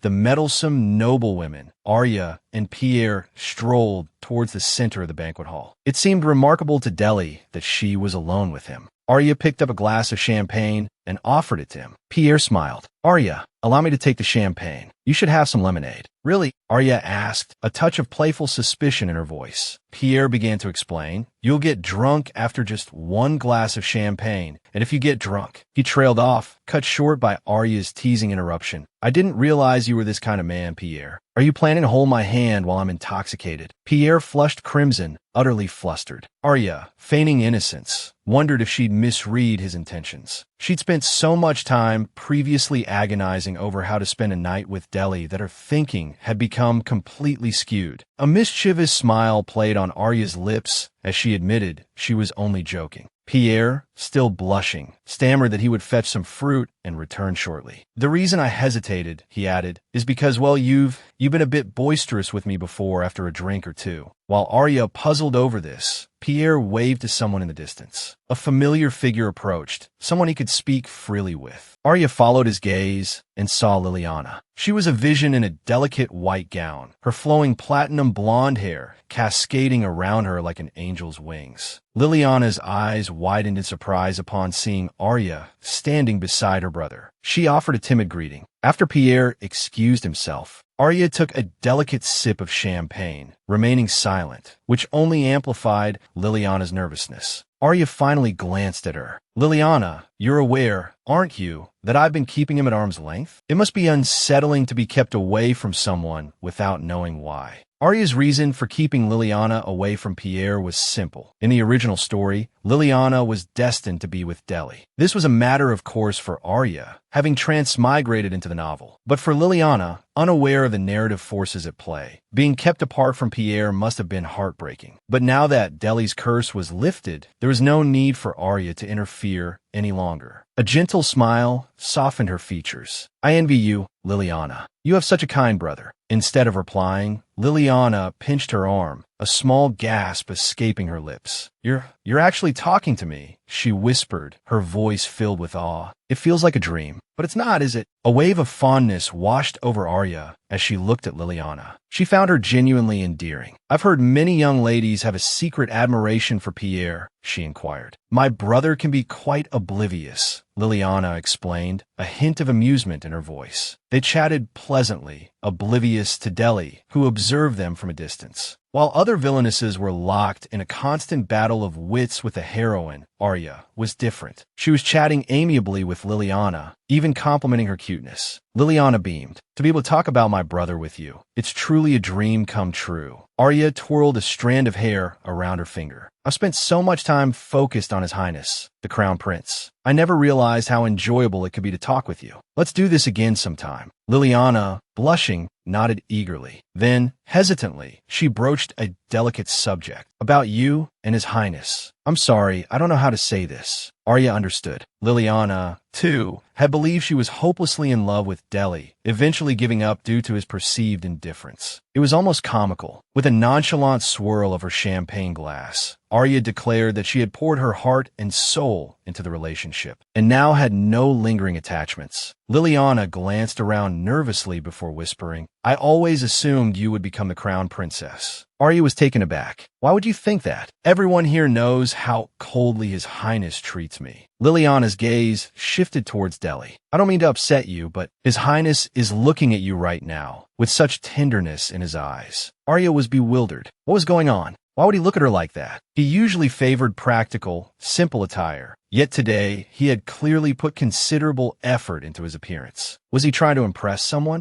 Liliana giggled. Lady Arya, you've noticed it too, haven't you? His Highness must have feelings for you. He keeps looking over here. Arya's voice was cool. He is looking this way, yes. But whether he's looking at me or another young lady, only he knows. Arya had witnessed how Deli looked at Liliana, a look no other woman received. He was hiding in the shadows then. He saw Deli hand Liliana a box. Deli opened it, revealing its contents. But unexpectedly, Liliana refused it. Rejecting the crown prince wasn't a spur-of-the-moment decision. To prevent the two from progressing further, Arya rushed out, interrupting their conversation. Then Deli casually gave the jewel to Arya. Arya was stunned. He offered her a jewel that another had rejected, as if performing a random act of charity. Did Deli think she was some sort of refuse bin? The woman received a gift from the crown prince, but couldn't bring herself to be happy. However, he was the crown prince. She could only force herself to accept it with a feigned smile. The jewel inside was as thick as a finger, sparkling and beautiful, like honey dripping from the sky. Seeing Arya accept the jewel, Liliana offered a relieved smile. Arya couldn't understand why he was smiling. Later, she gave the jewel to Ebo. If Deli truly had been watching her, and not Liliana, his smile must have been one of regret at missing his chance. A man who only knew how to bury himself in work certainly needed a resourceful and intelligent spouse like herself. Just then, Pierre returned. He had selected a variety of delicate desserts and fruits. Seeing her brother return, Liliana tactfully excused herself. Pierre offered the plate to Arya. I brought some fruits you might like. I hope I remember correctly. Arya picked up a tempting strawberry. Thank you, Pierre. I didn't expect you to remember what I like. You didn't have to go to such lengths. Pierre smiled brightly. I'm not the type to force myself to do things I don't enjoy. Arya paused, struck by Pierre's consistent respect. This thoughtfulness and consideration was something she had never experienced with Deli. Arya slowly spoke. I think I understand why those young ladies send love letters to the seventh knights. Pierre blushed. Arya mused to herself. His expressions were all on display. This was how a normal person should be. Deli never revealed his emotions, so he wasn't normal. She had once been completely focused on Deli. Now, it was time to familiarize herself with the reactions of a normal person. Choosing Pierre as her companion for the evening seemed to be a good decision. Arya spoke softly. Thanks to you, I'm having a lovely time. Pierre smiled. I'm glad. It suits your taste. Arya set down her wine glass. I wasn't talking about the food. Realizing what she meant, Pierre rushed to her side. Does that mean I have a chance to invite you out again? Arya gazed at him affectionately. Under her gaze, Pierre felt his heart race. Then Arya picked up a sweet and offered it to him. Pierre didn't take it. He wanted her answer. Arya feigned annoyance. Rejecting something I offer you? I'll be very upset. Just then, Deli arrived. He glared at the two of them. How amusing, Arya. What are you doing? The man was jealous because the woman he loved was feeding another man. Arya couldn't understand why Deli was displeased again. Was it because she was feeding Pierre? But what did it matter if he minded? She was in no mood to cater to his feelings. Arya picked up a strawberry, a bright smile on her face. Then she offered it to Pierre. Under Deli's furious gaze, Pierre leaned down and ate the strawberry. Deli seethed. These two were completely ignoring him. Arya, are you going to continue pretending you don't understand what I mean? Arya smiled. I'm sorry. I didn't hear your highness give me any orders. Deli stared at Arya. I recall a time when you understood without me having to say a word. Arya responded coolly. I don't possess such talent for reading minds. Deli moved to take Arya away, but Pierre stopped him. Your Highness, Lady Arya, is my companion this evening. Standing behind Pierre, Arya felt a sense of security. Deli's anger intensified. Are you worried I'll devour the Duke's daughter? Pierre didn't back down. You would hurt her. Then he glanced at Arya with a smile. Your Highness, what I need to do tonight, Deli gritted out, his eyes locked on Pierre's, is keep my partner safe. So I can't let Arya go with you. The air crackled between them, thick with unspoken animosity. It felt as if a brawl might erupt at any second. Arya, sensing the imminent explosion, quickly stepped between them. Your Highness, she said smoothly, I apologize. I've promised this dance to Lord Pierre. If you don't mind, I'll return to you later. A physical altercation would certainly become fodder for gossip among the nobles. Deli was increasingly baffled by her behavior. Since when, he demanded, have you been dancing with strangers at balls? Arya, twirling a lock of hair around her finger, replied, I've always wanted to dance with someone other than family. I just never had the opportunity, because the person I had a crush on wouldn't dance with me. The word struck Deli like a physical blow. You want to dance with me? Arya admitted it with a shrug. But now I can dance with Pierre, so it doesn't matter. She leaned lightly against Pierre's shoulder, the casual intimacy a clear dismissal. Well then, we'll be going, Pierre said smoothly, turning to discuss the upcoming waltz with Arya, their laughter echoing in the sudden silence. Deli watched them go, his expression frozen. His fists clenched, jaw tight, he strode after them. Arya, he commanded, dance with me first. Was this the infamous chase your wife crematorium scenario? The same Deli who had once ignored Arya's every advance was now disregarding his own status to publicly ask her for a dance. Arya stared at him, stunned. Had she heard correctly? She had practically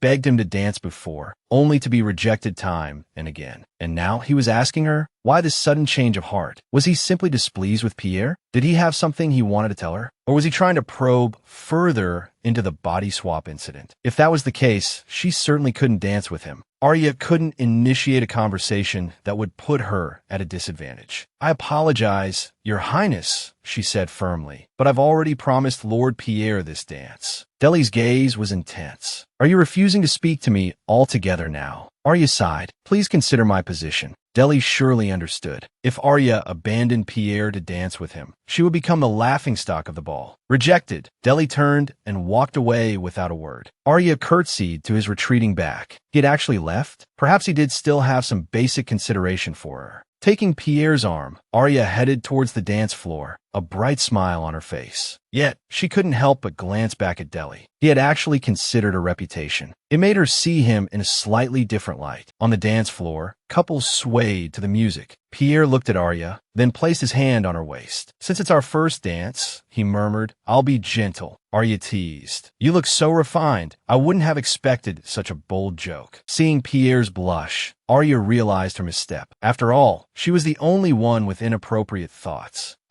I hear the other ladies making such jokes," she stammered, "so I thought I'd try one." The music started, Pierre said gently, "Let's dance." As they moved across the floor, Arya couldn't help but admire his skill. He was indeed the most sought-after knight captain of the 7th Knights for a reason. Seeing Arya dancing with Pierre, the other nobles concluded she had given up on the crown prince, which meant they had a chance. They flocked towards her, eager for a dance. Arya smiled faintly. Dancing with Pierre first had been the right choice. Just then, a commotion erupted at the entrance. Arya turned to see who had arrived. It was Cadwan, the one who had cursed Deli. The woman who had just rejected the crown prince was now being invited by him again. But this time, she couldn't refuse. Cadwan and the Grand Duke had just arrived. The other nobles swarmed around them, showering them with flattery. Arya sensed trouble. It was best to observe the situation. As expected, Cadwan immediately targeted Deli. "Ah, Deli," he said, a glint in his eye, a familiar face. "My nephew," he continued. "It's been a while. Are you settling into the capital's noble circles?" Arya was shocked. This man, born of a mistress, dared to call the foreign crown prince's nephew? Faced with Cadwan's provocation, Deli responded calmly, "I haven't felt any inconvenience. At least, I've adapted to life in the capital far better than you, who lives in a border town." Cadwan continued his taunts. "But compared to the time you've spent in the palace, you've spent far more on the battlefield. So, surely you must feel some discomfort." Deli didn't answer. Instead, he fixed his gaze on the Grand Duchess. "I believe you should teach the Grand Duchess some manners. Does she have a steel rod in her neck? She didn't even nod upon seeing me. Perhaps because she's so much younger than the Grand Duke, she doesn't understand the royal hierarchy." Deli's words successfully caught the attention of the nobles, and murmurs rippled through the crowd. Saving face, the Grand Duchess offered a curtsy. Cadwan, ever the instigator, chimed in, "I hear that His Majesty is starting to encourage a royal wedding. It seems you haven't found a suitable partner yet. Perhaps I should inquire on your behalf. See if there are any eligible young ladies." Arya knew exactly what he was doing. He was trying to manipulate the situation so Deli would be forced to swap souls with a woman of Cadwan's choosing. Seeing Deli's lack of enthusiasm, Cadwan feigned concern. After all, if left to his own devices, he'll probably never win a woman's heart. It's quite evident tonight, as he doesn't even have a dance partner. Deli extended a finger towards Arya. "If you're referring to a dance partner, I already have one." Arya's eyes widened in surprise. What was Deli playing at? This cunning prince. If she backed out now, it would give the noble ladies an opening. As a member of the Emperor's faction, she couldn't refuse Deli. Refusal would be a major blunder for their political alignment. She had assumed that Deli's willingness to let her dance with Pierre meant he had given up. She hadn't realized he was waiting for this very moment, a moment where Arya couldn't refuse. The man was playing dirty. After being rejected for a dance, he was now shamelessly claiming Arya as his partner. Due to her family's position, Arya couldn't possibly refuse. Deli walked towards her and extended his hand. "Dance with me." Pierre clenched his fists. Like Arya, his status obligated him to endure this, no matter how much he loathed it. Arya offered a small smile and placed her hand in Deli's. Then, she subtly tightened her grip, digging her nails into his hand. Thankfully, Deli had thick skin and didn't cry out in pain. Otherwise, he would have been utterly humiliated. Deli leaned in and whispered, "Lady Arya, do you dislike dancing with me this much?" Arya maintained her smile. "Earlier, when I invited you to dance, you refused repeatedly. So, I assumed your highness disliked dancing." Deli was indignant. "Now it's my fault?" Arya continued, "Because your highness hates physical contact with me. Isn't that right?" This silenced Deli. He stopped and looked at Arya intently. "I never said I hated physical contact with you." Arya was bewildered. What was he talking about? He had clearly been disgusted before, hadn't he? Then, Arya laughed. Your Highness, I'm not so foolish that I need to be reminded of someone's dislike for me. Deli countered. Why would you think I dislike you? Arya explained. Because this whole time, you've been rejecting me. Whenever I so much as touch you, you flinch as if you've been scalded. Deli was about to explain when the music began. Arya glanced around. The noble faction was watching. They had a dance. Deli took her hand and led her onto the dance floor. His hand gently encircled her waist. Even through the fabric of her dress, Arya could feel the warmth of his touch. It was completely different from Pierre's. Lost in thought, Arya swallowed nervously. Deli asked, "Why did you swallow?" The next second, he yelped as Arya stomped on his foot. Arya smiled sweetly. Because Lord Pierre is such a good dancer. Even if I make a mistake, he can compensate. Deli pulled her closer. You're dancing with me, yet you're thinking of another man. What kind of manners are those? You can only look at me now. The crown prince felt a pang of something akin to despair. Dancing with the woman he loved, and she was thinking of someone else. Deli's gaze intensified. Right now, you can only look at me. Arya was taken aback. Why was he acting like this? Deli continued. Are you unaware that Pierre also has hands? Arya was puzzled. What do you mean? Deli replied. If he can't even feed himself, he's not qualified to lead the Seventh Knights. Arya was speechless. Had he seen her feeding Pierre and taken offense? Arya tried to change the subject. Shouldn't we continue dancing? Stopping now would be rather rude. But Deli was persistent. Lady Arya, you've never fed me. Arya responded calmly. I knew you'd be upset, Your Highness. Why would I do something like that? I do think things through. Lord Pierre was holding the plate for me, so I could eat more easily. That's why I fed him. Deli looked at Arya. It seems you're eager to distance yourself from me. Well, this is your last taste of freedom, so I'll tolerate your antics. Arya was confused. Last taste of freedom? What do you mean? Deli answered confidently. Once I figure out what magic you used on me, your freedom will be over for good. Deli smirked, closing the distance between them. He was certain he'd uncover the truth soon enough. Meanwhile, Arya's mind raced. Deli had finally brought up the topic she'd been anticipating. There was no need to panic. Feigning ignorance was the best course of action. She feigned confusion. What magic did I use on Your Highness? I don't understand what you're talking about. Deli was incredulous. Was this woman still playing dumb? Our bodies swap. Wasn't that all you're doing?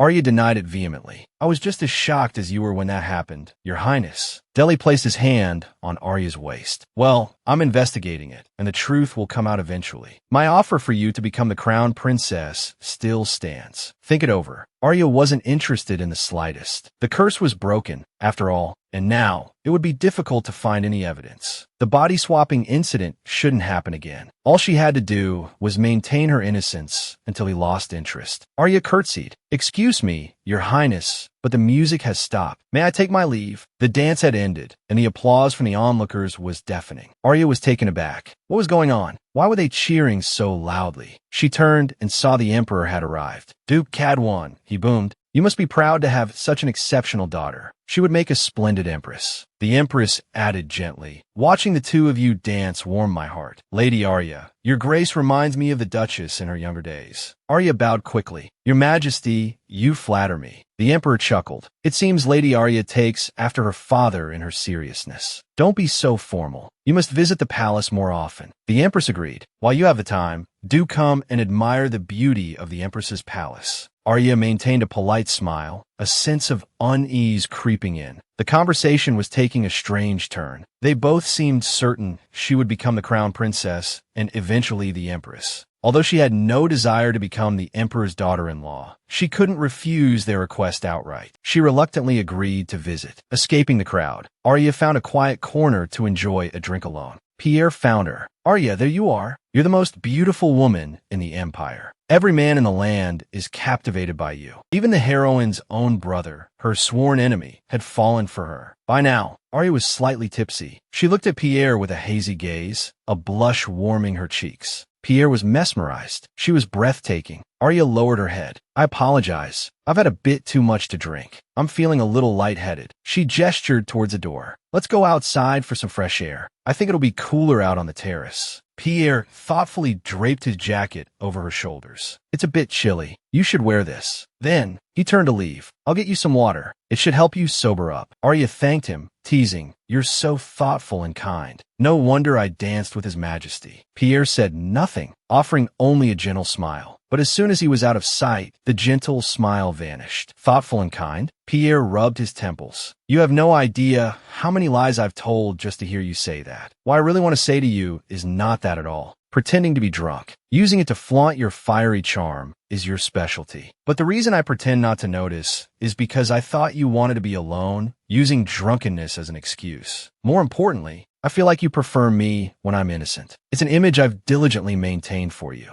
I wonder if you're still satisfied. As long as it earns me a sliver of your affection, I'm willing to do anything. Pierre, having reached the top of the staircase, observed the noble ladies. He hadn't expected the Duchess to reveal her true colors so quickly. Even in the presence of His Majesty, she wouldn't leave the Crown Prince's side. That woman seems to think quite highly of herself. She insisted on accompanying His Highness to Boss Island. It must have been to spend a passionate night with him, but I hear she was treated quite coldly upon their return. Just how awful must she be to warrant such treatment from the Crown Prince? The noblewoman burst into laughter, completely oblivious to Pierre approaching. He lifted his glass. You're Viscountess Alt, aren't you? I'd Flotza. Is there something you need? In the next instant, the contents of Pierre's glass showered over her head. Pierre's voice was ice. Watch your tongue. Who wouldn't love such a protective little lapdog? Faced with such a gossip-monger, Pierre's actions were incredibly satisfying. He glared at the drenched Alt. Watch your tongue. True colors? Passionate night? What if someone overheard you? Alt, furious, spat back. Aren't you the same? You're only getting close to the Duchess to take advantage of her, just like that woman tried with the Crown Prince. Pierre's face darkened, his eyes narrowing into a menacing glare. Alt flinched under the intensity of his gaze. Pierre spoke slowly. Haven't you learned your lesson after being so thoroughly humiliated? The woman you just slandered is a venomous snake, and I am utterly captivated by her. So even if it means stooping this low, I won't hesitate. I trembled. What had Arya done to this man to inspire such devotion? She shrieked. You're completely insane. Her outburst roused the other noble women. Viscountessite, what happened? Alt, as if grasping at a lifeline, cried, You're finally awake. Listen to what he's saying. Master Pierre not only splashed water on me, but he also insulted me. The other noble women, however, seemed unconcerned. But he's Master Pierre. He's not like the other emperor's faction. He wouldn't intentionally splash water on you.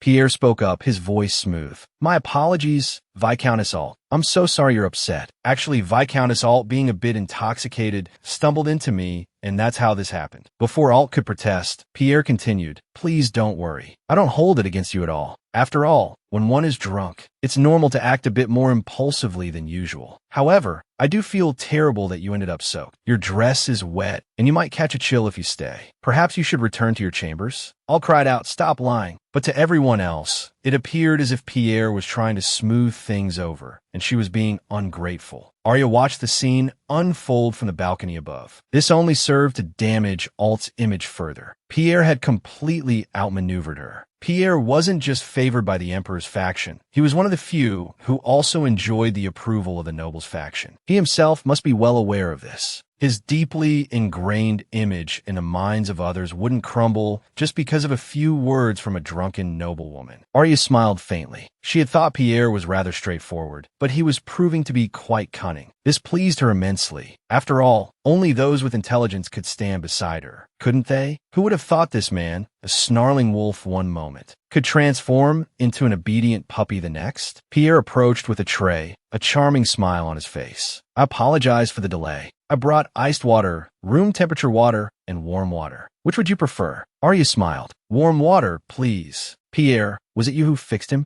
I'm talking about Viscountess Alt. Pierre hadn't expected Arya to have witnessed his intervention. A blush crept up his neck, a wave of self-consciousness washing over him. After all, the image he projected wasn't quite the reality in Arya's eyes. He turned his head, the red deepening. It's just, you seem to find her presence rather irritating. Arya nodded, a small, almost imperceptible movement. A little, she admitted. Then, her gaze swept over Pierre, taking in his flustered demeanor. Was he feigning helplessness? He'd seamlessly transitioned into the role of a scolded child. The ease with which he adopted the guise was almost impressive. She thought, perhaps it was because she was so used to dealing with men like Delhi. Compared to the Crown Prince, Pierre seemed almost endearing. A small smile played on her lips. Thanks to you, she teased. I found it rather amusing. I can do things that are even more amusing, Pierre blurted out, a touch of desperation in his voice. Lilia is hosting a tea party in a few days. You'll receive an invitation. Will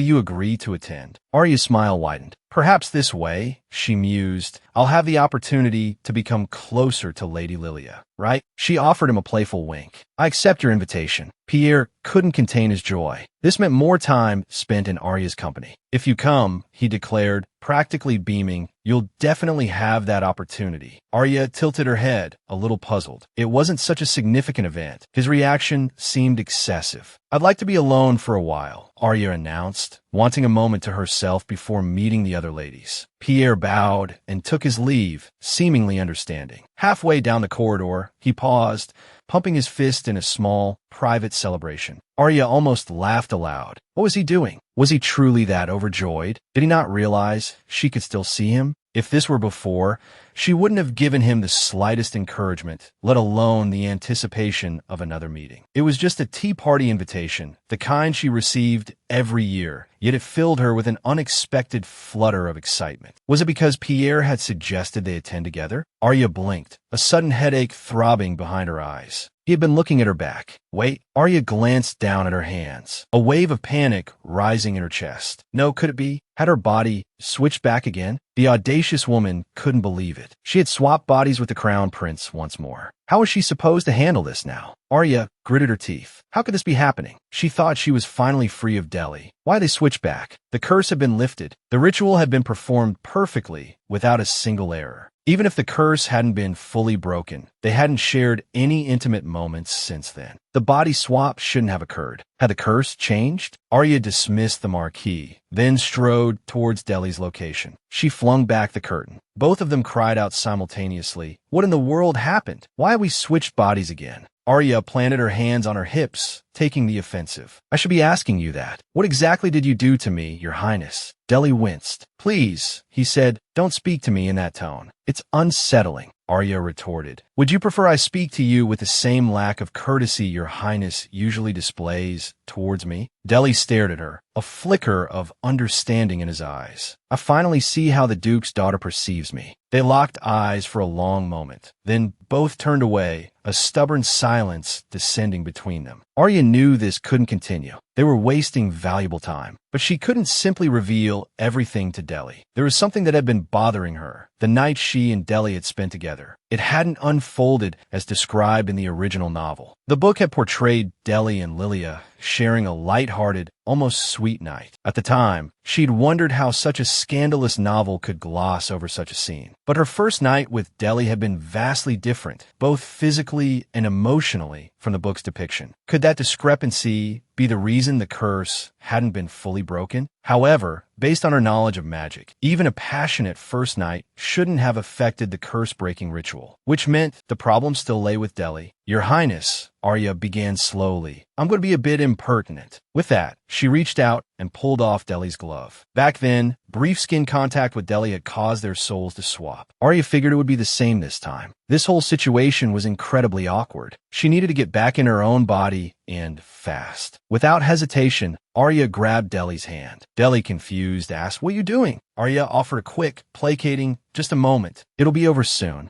The next second, however, Arya recoiled, dropping Delhi's hand. What was his feeling? This man, usually an iceberg, was blushing? His heart was racing from just holding hands. He even seemed shy. Arya's eyes widened. She flung his hand away. His heart hammered against his ribs. Annoyed, Delhi snapped, "What are you doing now?" Arya stared at her own hand, incredulous. They hadn't kissed, hadn't even hugged. It was just a handshake. Yet, that simple touch had provoked such a strong reaction in Delhi's body. His heart was still racing, his face flushed crimson. Arya hated this feeling. She had to switch back. She grabbed Delhi's hand again. Delhi, bewildered, questioned, "What are you playing at?" Grabbing my hand, letting go. "What's the meaning of this?" Arya simply replied, "Just wait." Delhi's confusion deepened. "Stop playing these silly games." Seconds later, however, they both stared at each other, stunned. They were back in their own bodies. Delhi asked, "My lady, what was that? Do you know how to make this body swapping happen?" Arya feigned fear. "I was just so frightened, Your Highness, that I instinctively reached for your hand." She clung to him, her voice trembling. What did you do to cause this, Your Highness? Last time, we swapped bodies after spending the night together, Arya continued, implying that perhaps Deli sleeping with another woman might have triggered it. She couldn't say it outright, of course. Deli looked shocked. Did you spend the night with someone else? Already. I haven't been with anyone else, Arya insisted. Perhaps that's why this happened, Your Highness. Because I didn't spend the night with anyone else. Deli was adamant. I haven't been with anyone else either. Have you forgotten what I said at your coming-of-age ceremony? Arya scoffed internally. Was he referring to that nonsense? He had told her, don't you understand? I only want your body. Arya maintained a pleasant smile. So he was only interested in her physically? Lost in thought, she barely registered Deli pulling her close. I haven't been with any other woman. I haven't even thought about it. You remember what I said. Why don't you believe me? Arya felt a surge of irritation. How could he interpret his words that way? She wanted to punch his cursed mouth. But both his reaction earlier and his racing heart now suggested he was telling the truth. Even so, it didn't matter to her. Arya pulled away. So, it's not because we've been with other people that this is happening. Deli agreed. We need to find another reason. He reminded her that her father was nearby and he couldn't stay long. Meet me tomorrow night at the Blue Castle, he instructed. The Blue Castle was a euphemism for the Grande Bills, the most luxurious hotel in the capital. Its private lounges were designed for discreet meetings, perfect for their clandestine discussions. And should they need to take things further, they wouldn't be disturbed. Deli continued, the biggest variable in all of this is our intimacy. If we can't figure this out, we might have to spend another night together tomorrow. This woman, with her unladylike posture, harbored the soul of a man. Deli still found the whole situation surreal. He and Arya inexplicably swapping bodies. Just then, Ebal entered. Perhaps because of his previous experience in Arya's body, Deli found interacting with others relatively easy. His mood wasn't as foul either. Deli felt a surge of confidence. Another night with Arya might be just what he needed to rectify the shortcomings of their previous encounter. Arya's lack of interest must have been because he hadn't satisfied her that night. Otherwise, he wouldn't have bothered swapping bodies overnight. For over 10 days straight, he'd been consuming those herbs beneficial for men. How else could a man and a woman spend a night together and become complete strangers afterward? And the fact that he prepared a necklace with a royal insignia. He must have assumed that spending a night together guaranteed marriage. As Deli pondered this, a sudden realization struck him. He remembered something one of the knights in his company had said. According to the novel I read last night, the first night has to be intense. Deli understood the problem. It must have been because he'd held back, hadn't given it his all. Fortunately, they'd switch back, and if he wanted to switch again, the success rate for another night together would be even higher. Deli silently vowed to himself that he would redeem that damned first night. He was ready to serve Arya. Now, all that remained was to see her that evening. Inside, Deli stared at his reflection, lost in thought. Ebal looked on, puzzled. Miss, why are you looking in the mirror again? Deli mumbled awkwardly that he was just a little concerned about his skin. Ebal offered a reassuring compliment. Your skin is flawless, Mississippi. By the way, if you're this concerned today, should I send Mr. Killian back? He said he came here to discuss something with you. Deli considered this. Mr. Killian, was that the man he'd met before? A man running errands alone for the Duchess. It seemed awfully suspicious. They must have some sort of secret arrangement. He couldn't very well refuse to see him. But if Killian noticed something was off, the body swap with Arya would be exposed. Best to meet him and then send him away. Imagine swapping bodies with your beloved, only to discover they have a puppy. What a strange experience. Noticing Deli staring, Killian leaned in boldly. Sister, why do you keep looking at me? Is it because I've gotten even more handsome since we last met? Deli studied the man before him. Grayish-brown eyes, a clear sign of mixed Ashwin blood. Could he be an Ashwin hybrid? He seemed to have the air of a mage about him, too. If this man were a mage, or at least someone capable of using magic, it would explain Arya's bizarre behavior during that time. Deli had always wondered how a mere duchess could steal the crown prince's body. It seemed she had help. If Arya and this man had conspired to steal his body, then this man must know Arya's plan, or at least her reasons. He had to focus. He couldn't miss a single clue this man might reveal. He spoke haughtily. I was merely observing. Get to the point. What are you doing here? Killian smiled faintly. I've discovered some suspicious activity on Grand Duke Cadwin's part. Deli was taken aback. Why would that name come out of his mouth? What kind of activity? Killian continued. After the birthday banquet, he immediately sent someone to the Ashwin Empire. I'm still investigating the exact purpose. Deli knew he would have to look into this man later. But for now, he needed more information. When did you hear this? Why are you only telling me now? Killian sighed dramatically. Sister, you have such a terrible temper. Do you know how tiring it was to run all the way here from 3rd Street? Deli pondered. If that place was this man's base of operations, perhaps he could soon uncover Arya's true objective. Just then, Killian leaned against Deli's leg and began to nuzzle him, rubbing his head back and forth. Deli recoiled in shock. What are you doing? Killian's next words were like a thunderclap to Deli. I've suffered so much, sister. Please pet me, kiss me. Deli was utterly bewildered. What kind of relationship did this man have with Arya? Had Arya really petted and kissed him? Had Arya done such things with another man? A sudden surge of anger coursed through Deli. He coldly told Killian to leave. His coldness seemed to convey something to Killian, who left without another word. Night fell. Arya, cloaked, arrived at the hotel. She hadn't found a way to switch back that day. If Deli hadn't found a way either, then they might truly have to go through another night together. Arya wasn't exactly afraid. She was almost looking forward to it. But what if it became as intense as last time? Deli clenched his fists. Today, he was determined to make up for the inadequacies of their last encounter. What was it like to swap bodies with the Crown Prince, anyway? Arya couldn't believe it. She and Deli had swapped bodies again. What did you do? Deli demanded. Arya feigned innocence. Nothing, she said with a smile. Even if you spent the night with another woman, we'd still swap. I just happened to be the closest one. Deli turned away, his expression unreadable. Then, his hand subtly reached out and grasped Arya's. Their fingers intertwined. Arya was perplexed. We only need physical contact, she reminded him. We don't need to hold hands. The moment she spoke, Arya realized she was back in her own body. Deli's grip tightened. Duchess, he countered, his voice low. You said if I spent the night with another woman, it would be the same. Why make such a pointless hypothetical? As he spoke,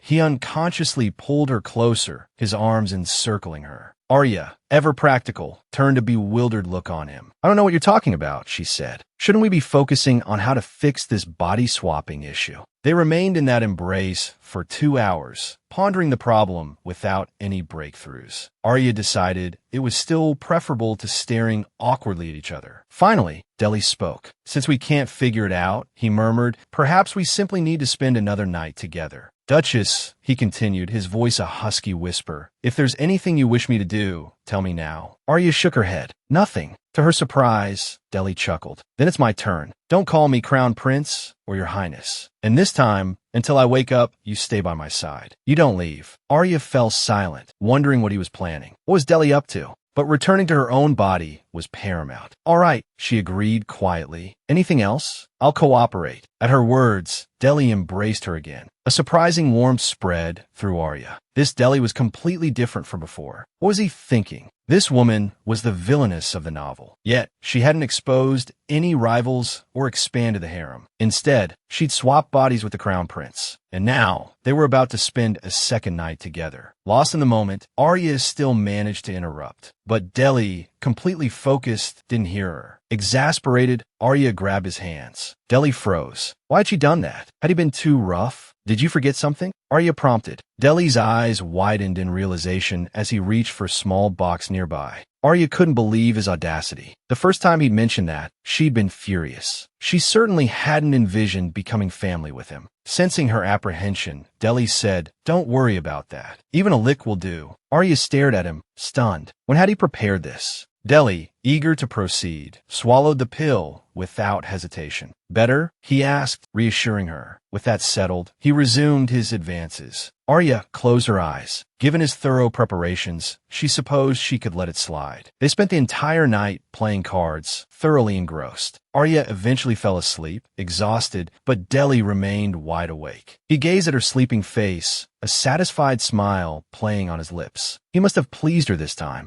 More importantly, he'd finally asked her to be his crown princess. If they married, they could enjoy their time together, and the matter of children could wait. He'd even confessed his feelings, words that now made him cringe with embarrassment. Perhaps when Arya woke up, she would accept his proposal. He would give her a magnificent wedding. Lost in thought, Deli sat on the edge of the bed, already imagining their future together. How many children would they have? Meanwhile, in Arya's dream, she was gripping Deli by the collar, furious. Crown princess or not, do you think you could just spout nonsense because you got away with it? How does it feel to wake up and be told you look like a dog? Just then, Deli woke up. He gazed quietly at the sleeping Arya. Her red hair would surely look beautiful with a white veil, he thought. Deli gently stroked Arya's hair. It felt so soft. It reminded him of a small dog he held in his arms as a child. He had spent a hellish time as a hostage in an enemy country. That dog was the only thing that allowed him to momentarily forget those years. Its eyes had sparkled like black pearls, and its body had been soft and warm.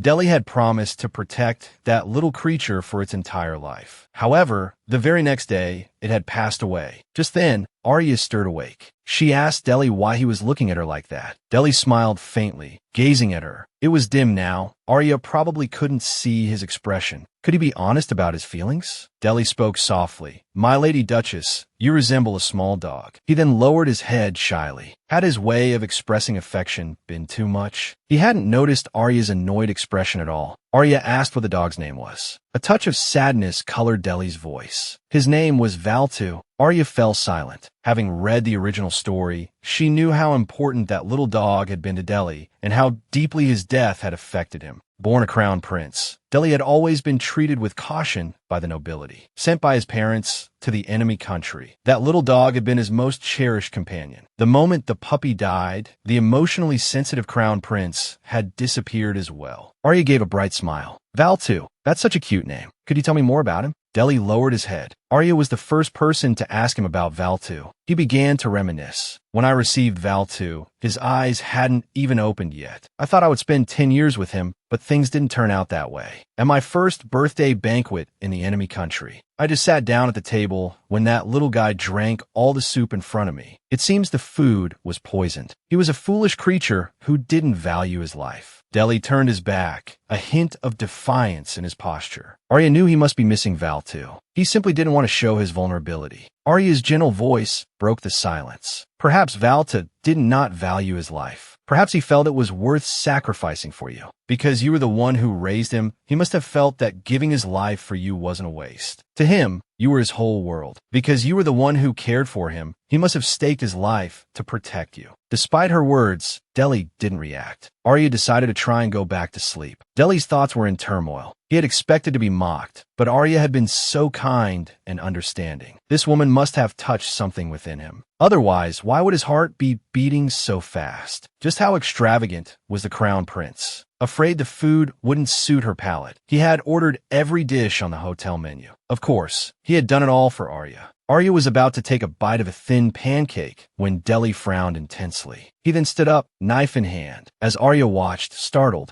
Deli came to her side and cut the meat for her. "You know you need to eat meat to build muscle, right? Your stamina is terrible. It's annoying every time I'm in your body." Arya was baffled by Deli's behavior. If it was due to his concern about switching bodies, it seemed incredibly unnatural. After the meal, Arya complimented the delicious food. Deli immediately declared that the royal palace's head chef had been the head chef at this hotel for over 20 years. Arya understood what Deli was implying. He wanted her to become the crown princess. He turned to leave, adding, "The chef from our household also worked here." His refusal was clear. Deli couldn't understand why Arya was rejecting him. "Weren't you satisfied last night?" he asked. Arya responded slowly. "I'm not the type of person who marries someone just because they satisfied me for one night." This gave Deli an opening. "You were satisfied. That means I performed well last night, right?" Just then, the doorbell rang. Deli's delivery had arrived. He had Arya unpack each item one by one. They were high-end custom dresses, shoes, and other accessories. Both the style and size suited Arya perfectly. She smiled and said she loved them. After changing, Arya announced she was leaving. "Det lister dat Arya is bare neck." "Something seems to be missing," he remarked. A necklace with the royal insignia would look perfect there. Arya firmly refused. "My neck is too slender. I'm afraid I couldn't wear such a necklace." "Then I'll take my leave," she said, departing without a backward glance, leaving poor Deli standing there dumbfounded. Having left the hotel, Arya arrived at a shop. The attendant greeted her with a smile and asked what she needed. Arya softly inquired, "Do you have any gems suitable for my pet?" The attendant was startled. Arya's words were the secret code for the underground organization. He anxiously asked, "You want to buy gems suitable for a pet? Miss, you're so young. I think this sort of thing would be better handled by your father." Just then, a hand landed on the attendant's shoulder. "I apologize for him. He's new and doesn't quite know how to treat customers. I'll deal with this fellow properly. Please be magnanimous and forgive him." "What does it feel like to have a loyal puppy dedicated to your heart?" Sigmund was deeply apologetic for the new attendant's blunder. He assured her that he wouldn't allow such a thing to happen again. Arya wasn't angry. Instead, she smiled and nodded. This kind-looking old man was once a member of the Rogue Gang. Now, Sigmund was the second in command of the intelligence organization, deeply trusted by Hades. Hades, having been ignored, was unhappy. He asked Sigmund to leave, saying he had something to discuss with Arya. Once he was gone, Arya asked, "You know how much I trust you, right? Did you tamper with the medicine I've been taking?" Hades chuckled. "If I had done such a thing, I wouldn't be in this world anymore. You know, I swore an oath. I will be eternally loyal to you." Arya considered this. The reason she trusted Hades was because he had sworn a magical oath on his heart. The oath stated, "I, Hades, will lose my life if I dare lie to Arya." Although he was an abandoned, illegitimate son, he had inherited the blood of the Tower Lord. By doing so, he had effectively placed his life in Arya's hands. This was why Arya could still trust him under these circumstances. If it wasn't the tea, could it be her own body causing problems with the curse? Arya confessed to Hades, explaining that she and Deli had swapped bodies. Hades was shocked. So the person he had met before was actually Deli? He was glad he'd left, sensing something strange. But he hadn't expected them to switch back again. Arya sighed, rubbing her temples. "I think the curse has changed. At the birthday banquet, I didn't spend the night with him." Hades was puzzled. "Then how did you switch back?" Arya shrugged. "Because we did spend the night together." Hades thought this was outrageous. That damned curse. What was so special about it that it allowed him to spend 2 nights with his sister? Hades seethed with jealousy. Arya poked him in the head. "Saying things like that makes me uncomfortable. Can you keep those thoughts to yourself?" Hades obediently said he understood and promised to help Arya break the curse. He didn't want his sister to keep living like this. He was a very jealous little puppy, after all. Just how cute is jealousy? Looking at the sulking Hades, Arya flicked his forehead. "Just tell me about the curse already." Hades' eyes widened. "There's a certain herb that can alter curses. It originally grew wild in Ashuan, but it seems there's a small, discreet trait in it. It relieves headaches and tension, and that's what it's generally used for. Currently, the only people who know this herb can alter the effects of a curse are mages. The list of those who purchased the herb will be delivered to the Duke's estate in a few days." On her way home, Arya replayed their earlier conversation. She still believes someone intentionally used the herb to alter the curse. Someone like the leader of the noble faction, Grand Duke Cadwin. But the reality was about to shatter her assumptions. 3 days later, Arya stared at the list in disbelief. Why was that name on it? It was preposterous. But if it was true, then he couldn't have done it to harm her or Deli. He couldn't have been blinded by power. Arya's shock stemmed from the fact that the name belonged to her brother, Cedric. Clutching the information about the herb, Arya confronted her brother. "Cedric, do you know of an herb called Mandora?" Cedric smiled gently. "Of course. Didn't I brew some for you before?"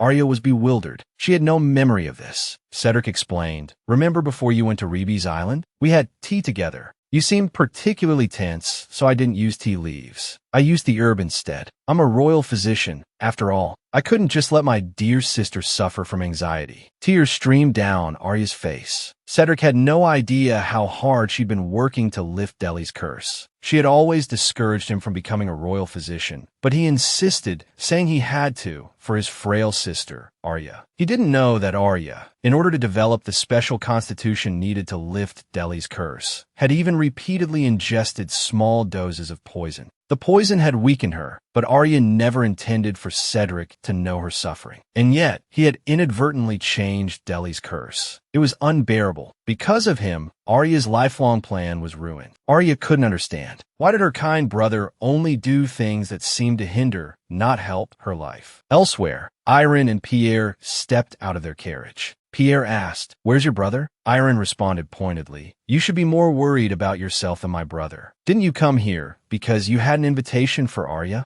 Reincarnated as the Empire's most beautiful woman and villainous, she'd swapped bodies with the Crown Prince to avoid her family's execution. Yet, just when she thought she'd successfully lifted the curse, she discovered her plan had been disrupted, and the one who'd unwittingly done it was her own brother. Tears welled up in Arya's eyes. Seeing his sister sobbing, Cedric panicked. Suddenly, he had a brilliant idea, something sure to cheer Arya up. He rummaged around and finally pulled a small bear from a cupboard. "Your beloved Mrs. Bear is here." Arya stared, momentarily speechless. The Mrs. Bear doll. It was a gift she'd given Cedric when she was 10. He'd kept it all this time. But what was he doing with it now? Pulling out a doll in this situation was utterly unhelpful. Furious, Arya snatched the doll and began to rip it apart. Cedric was heartbroken. This was a precious memory of him and his sister. Having vented her anger, Arya stood. "I'm not feeling well," she said. "I'll be going now." Cedric, alarmed, moved to help her, but she brushed him off. Arya's head throbbed. She had a lot to think about. Deli's curse had changed because of the Mandora tea she'd unknowingly consumed. She still needed to determine the nature of the change, but it seemed that even without spending the night with Deli, their bodies could swap at any time. And each time that happened, she would have to spend the night with him to switch back. She didn't intend to tell Deli the truth, but the astute prince would surely figure out soon. What would she say if he asked about the curse? At this rate, all her previous efforts would be for nothing. But anger wouldn't solve anything. Arya blamed it all on her brother. Yet, even as she sobbed, Sedley swept Arya into his arms, a princess Carrie, and gently touched her forehead. "Just as I thought, you have a fever." Arya flushed crimson. "What if someone sees us?" Sedley flashed a bright smile. "They'll just think we're close siblings." Indeed, the servants who witnessed the scene were delighted. Miss and Master were always like this as children. Sedley, upon hearing this, winked playfully. "She's so adorable. Of course I have to carry her with care." Meanwhile, in his arms, Arya's blush deepened. "Have you ever seen such affectionate siblings?" someone remarked. "Sedley's even carrying his sister, so she doesn't get tired."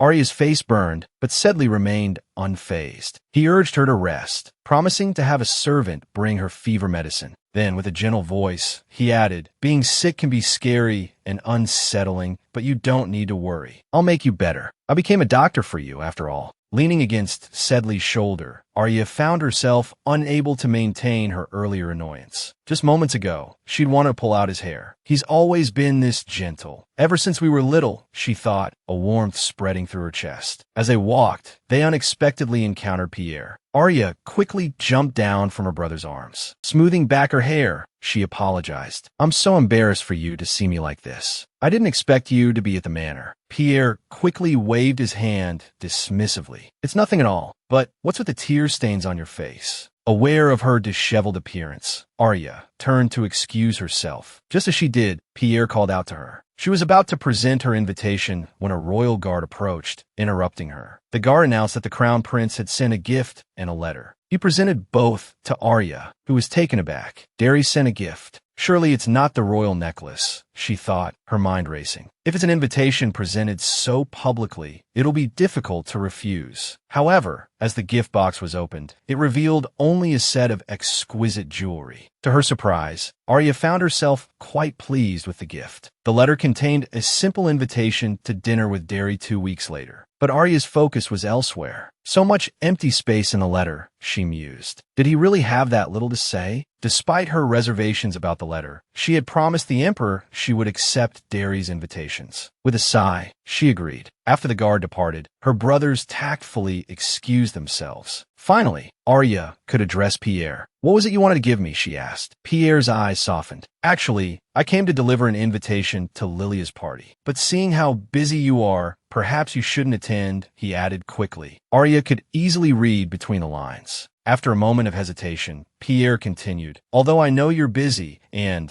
I know this is presumptuous and greedy of me, I still hope you'll come." He paused, his gaze intense. This man, the crown prince of the empire, was constantly constrained by the nobility. He nearly lost his life as a child because of them. He wanted nothing more than to wring their necks. The Marquis, startled by Derry's intense look, quickly bowed and excused himself. Derry picked up the stem of a flower, his jaw clenched. "So what if the noble faction saw? Is it really that shocking?" he muttered. "And what's wrong with reading fortunes with flower petals anyway?" Derry's fortune-telling the previous night had been prompted by a messenger's report. The messenger had told him that Arya had accepted both his and Pierre's invitations, and that she had cried while doing so. Derry had been stunned. Why would Arya cry? Was it because he hadn't satisfied her? She must have felt neglected and upset. The messenger had also said Arya looked like a dog and hadn't been smiling as usual. It seemed Derry truly hadn't satisfied her. Distraught, he'd picked a flower. Plucking the petals one by one, he'd repeated, "Is it because of me?" But the petals had blamed him. Because of the fortune-telling, Derry hadn't slept all night. His attendant, startled by Derry's expression, watched him nervously. Finally, Derry spoke. "Allegro, is there anything else you need to report?" Allegro grew serious. "This intelligence comes from Ashuan. They've discovered several points of interest for His Highness. Grand Duke Cadwyn has secretly sent someone back to the country from overseas. We're still investigating that person's identity." In another carriage, a woman with blonde hair and blue eyes, radiating an aura of nobility, sat poised. Her beauty was captivating, and the purpose of her visit was the Duke's mansion. Inside, Arya was getting ready. Today was the day of a tea party. Her mother asked, "Are you intentionally ignoring the crown prince now?" Arya replied that she no longer had any interest in Delhi. Relieved, her mother's worries eased. She had always hoped her daughter would marry a kind man. Pierre was handsome, treated Arya well, and his parents were pleasant. He seemed like a good choice. However, as a mother, she still respected Arya's decisions. Kneeling down, she looked at her beloved daughter. "Our family has wealth and prestige, so all that matters is your happiness." Arya, deeply touched, responded, "I will be happy, mother. Please believe me." Before her stood the handsome knight commander, Pierre, blushing like a shy schoolboy in front of the so-called villainess. Pierre, his face flushed, presented Arya with an invitation. "I know this is presumptuous and perhaps greedy of me, but I was hoping you might attend my tea party." Seeing his sincerity, Arya laughed. Pierre, startled, wondered if he had misspoken. Arya spoke softly. "Do I seem like someone who breaks promises easily? I already agreed to attend a tea party. If you're amenable, I accept your invitation." "Of course," Pierre beamed. "Then I shall eagerly await this weekend." Meanwhile, at the Grand Duke Cadwyn's mansion in the capital, the Duchess seethed. Arya, that detestable woman.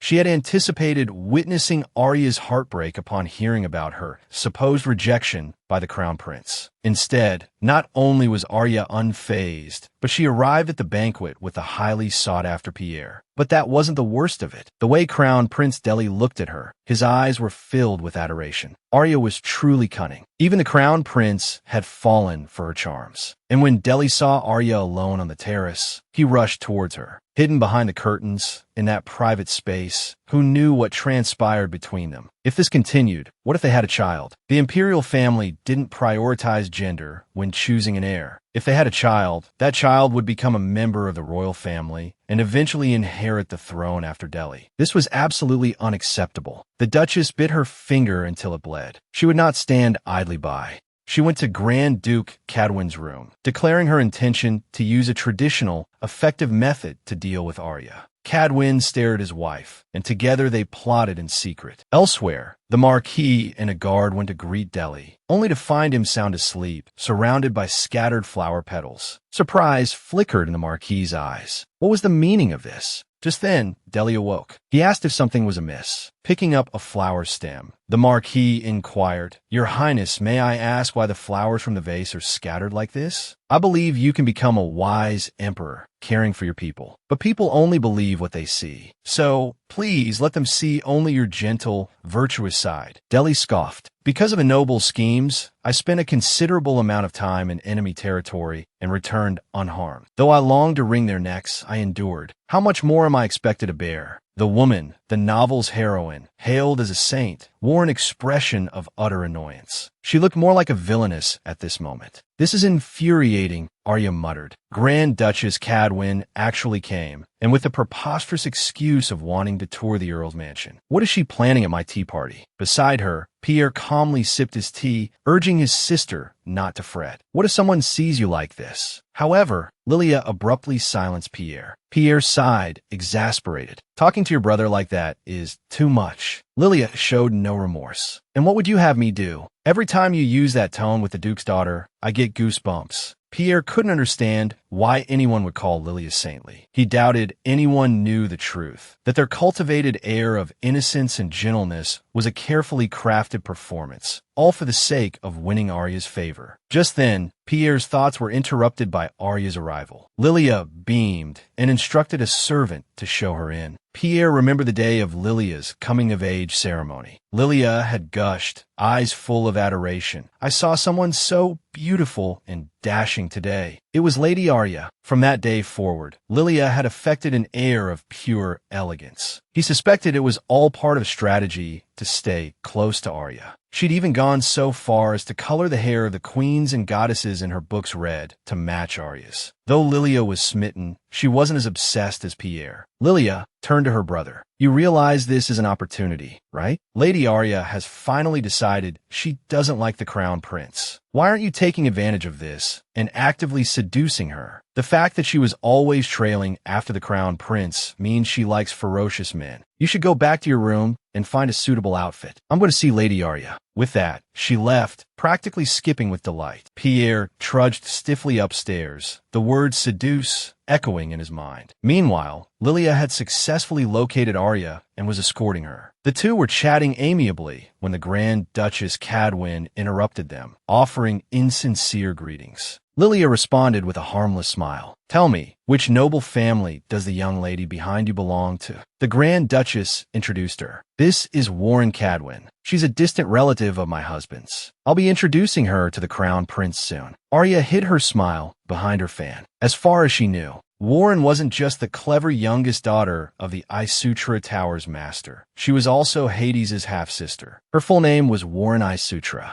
The woman before her was more beautiful than a muse, yet she was the villainess destined to tear apart the novel's protagonists. The Isutra Tower was home to the mages who cursed Delhi, and Warren was the Tower Master's daughter. In the original story, her role was to find Hades, the abandoned, illegitimate son of the Tower Master, and collaborate with him to separate Delhi and Lilia. Warren possessed an innate magical talent, but to fully explore it, she needed to become the Tower Master herself. Alternatively, she could gain access to a space that blocked magic with the help of the current Tower Master. However, Warren had failed to achieve either. With his health deteriorating, the Tower Master had declared his eldest son, Hallow, as his successor. Warren, lacking allies within the tower, could only watch as her birthright was stolen. Hallow, fearing his sister's ambition, hadn't given her the chance. He had connections not only with the noble faction, including Grand Duke Cadwyn, but also with the Ashuan Empire. At the time, Warren had been powerless against him. Warren's presence here today was likely due to her brother's persuasion, urging her to join Cadwyn's scheme. This all aligned with the original plot. However, this development would surely unsettle the Emperor's faction. If the Crown Prince were to fall for the captivating Warren and make her his Crown Princess, it would be a significant blow to the Emperor's plans. Arya needed to prevent this. It was best if everything proceeded according to the novel. Lilia, feeling Arya's intense gaze, was slightly bewildered. She was confident, however, that Warren wouldn't be a match for Arya. Arya looked away. "Miss Warren, I hope your stay in the capital is uneventful." Seeing Arya about to leave, the Grand Duchess couldn't contain herself. She had come here to torment Arya, but Arya's composure threatened to render her efforts meaningless. The Grand Duchess spoke, her voice smooth.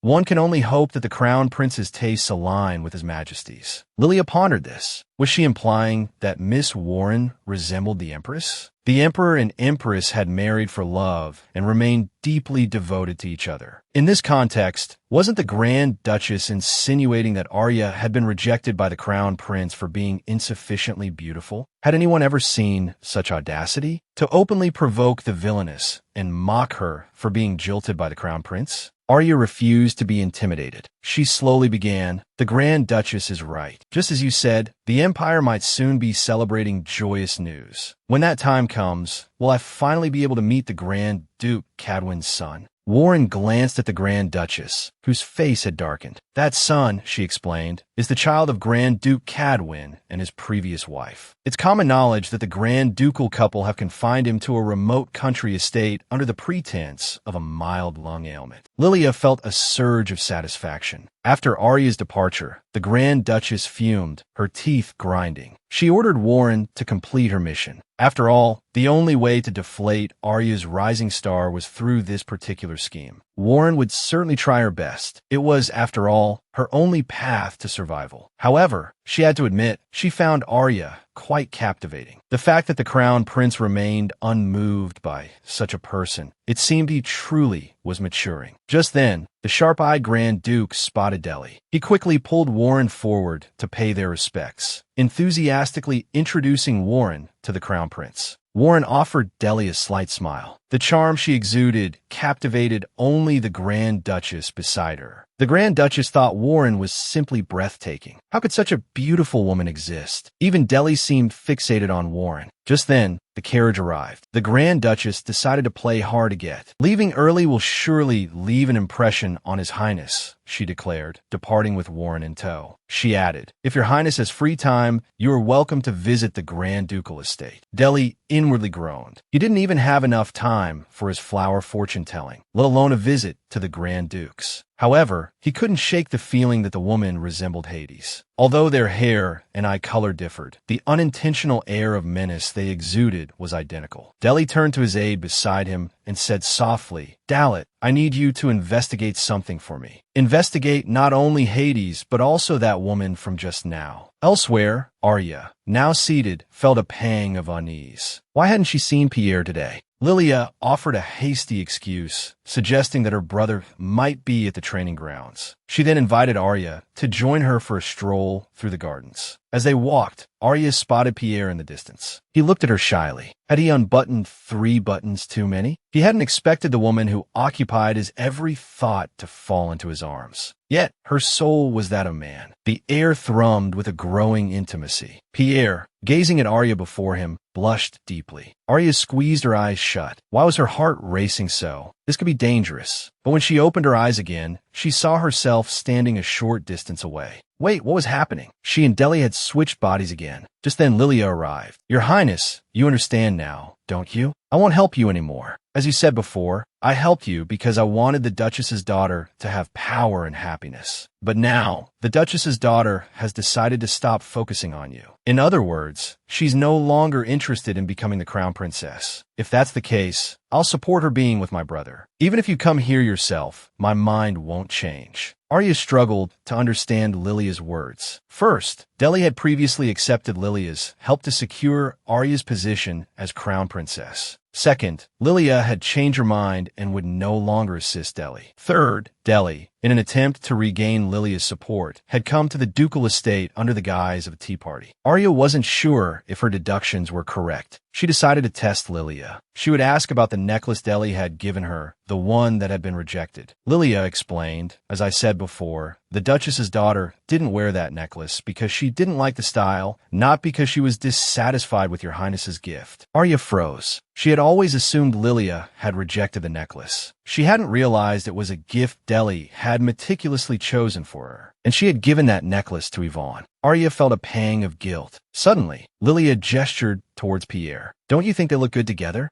Elsewhere, Delhi's face paled. Pierre's shy face was mere inches from his own. How was he supposed to handle this situation? He cursed inwardly, fuming. Damn it, he'd been about to kick Pierre away from Arya, but then they had switched bodies. And what was with that look on Pierre's face? And 3 buttons undone on his shirt. The man was playing dirty. But why was Arya's heart racing like this? His beloved in another man's arms. That sly fox, Pierre, with his open shirt. But why was Arya enjoying this? Could she actually be relishing the moment? Delhi desperately wanted to close his eyes to shut out the sight, but that would give Pierre the chance to kiss her. No, he wouldn't allow it. Even if his eyes dried out and burned, he wouldn't close them. Pierre seemed to realize he'd overstepped. Releasing Arya, he murmured an apology. Just then, Arya, in Delhi's body, spoke up, saying she had something to discuss with the Duchess. The two then excused themselves. Under the willow tree, hand in hand, their physical contact allowed them to briefly switch back. Back in his own body, Delhi felt the full force of how fast Arya's heart had been beating. No surprise about the body swap, but her heart racing at Pierre's blatant seduction? If he hadn't intervened, she might have actually kissed him. The thought alone darkened Delhi's mood. He grabbed Arya's hand. "Pierre definitely has ulterior motives towards you," he told her. Arya looked innocent. "Your Highness, what are you talking about?" Delhi's anxiety spiked. "Can't you see his scheming? If he didn't have ulterior motives, why would he undo 3 buttons? Arya countered. Your Highness, do you perhaps dislike me being with Pierre? Deli stammered, a mixture of shyness and guilt. Seeing his flustered state, Arya didn't press the issue. She released his hand. Then let's discuss how to return to our original bodies. But the moment their hands parted, they swapped again. Arya found it odd. Why was Deli's heart beating so fast? Had her mention of returning to their bodies made him think of spending the night together? He accused Pierre of having ulterior motives, but he was just the same. Arya suddenly didn't want to be in his body anymore. Grasping his hand, they switched back. Arya suggested waiting a week. Maybe they'd swap back naturally. Deli misinterpreted her suggestion. Fine, if you don't want to spend the night together. It's because you hate me, isn't it? If I said I didn't want to wait, you just go home and cry. Arya sensed a misunderstanding. While she disliked Deli's cold demeanor, she didn't hate him. She didn't overreact to the idea of being hated. Perhaps she was used to it. A pang of sympathy struck her. She took his hand. Actually, I don't hate you, Your Highness. And so, Deli agreed to wait a week. One day, Arya received a letter from Deli. He complained of unexplained stomach and back pains and a craving for sweets. Arya considered this. Oh no, could Deli be getting his period? The most esteemed crown prince in the empire, subject to the same monthly woes. The thought made Arya want to laugh. Composing herself, she continued to listen to her subordinate's report. The conversation yielded valuable intelligence. Deli had been keeping a close eye on the Ushvin royal family. Arya was surprised by his audacity. He'd sent spies and was even using the Black Wolf Knights to destabilize the Ushvin royals. His plans were meticulous. The thought of that sort of wrath hanging over her family sent chills down Arya's spine. She understood Deli's intentions. Sever the ties between the kingdom and the magic tower, then eliminate them one by one. While the idea itself wasn't complex, executing it was another matter. Yet, Deli was succeeding. How long had he been plotting this revenge against the Ushvins, who had stolen his childhood, and against the magic tower? Just then, her subordinate continued. The investigation into Hallow is complete. He seems to have deep ties to the magic tower.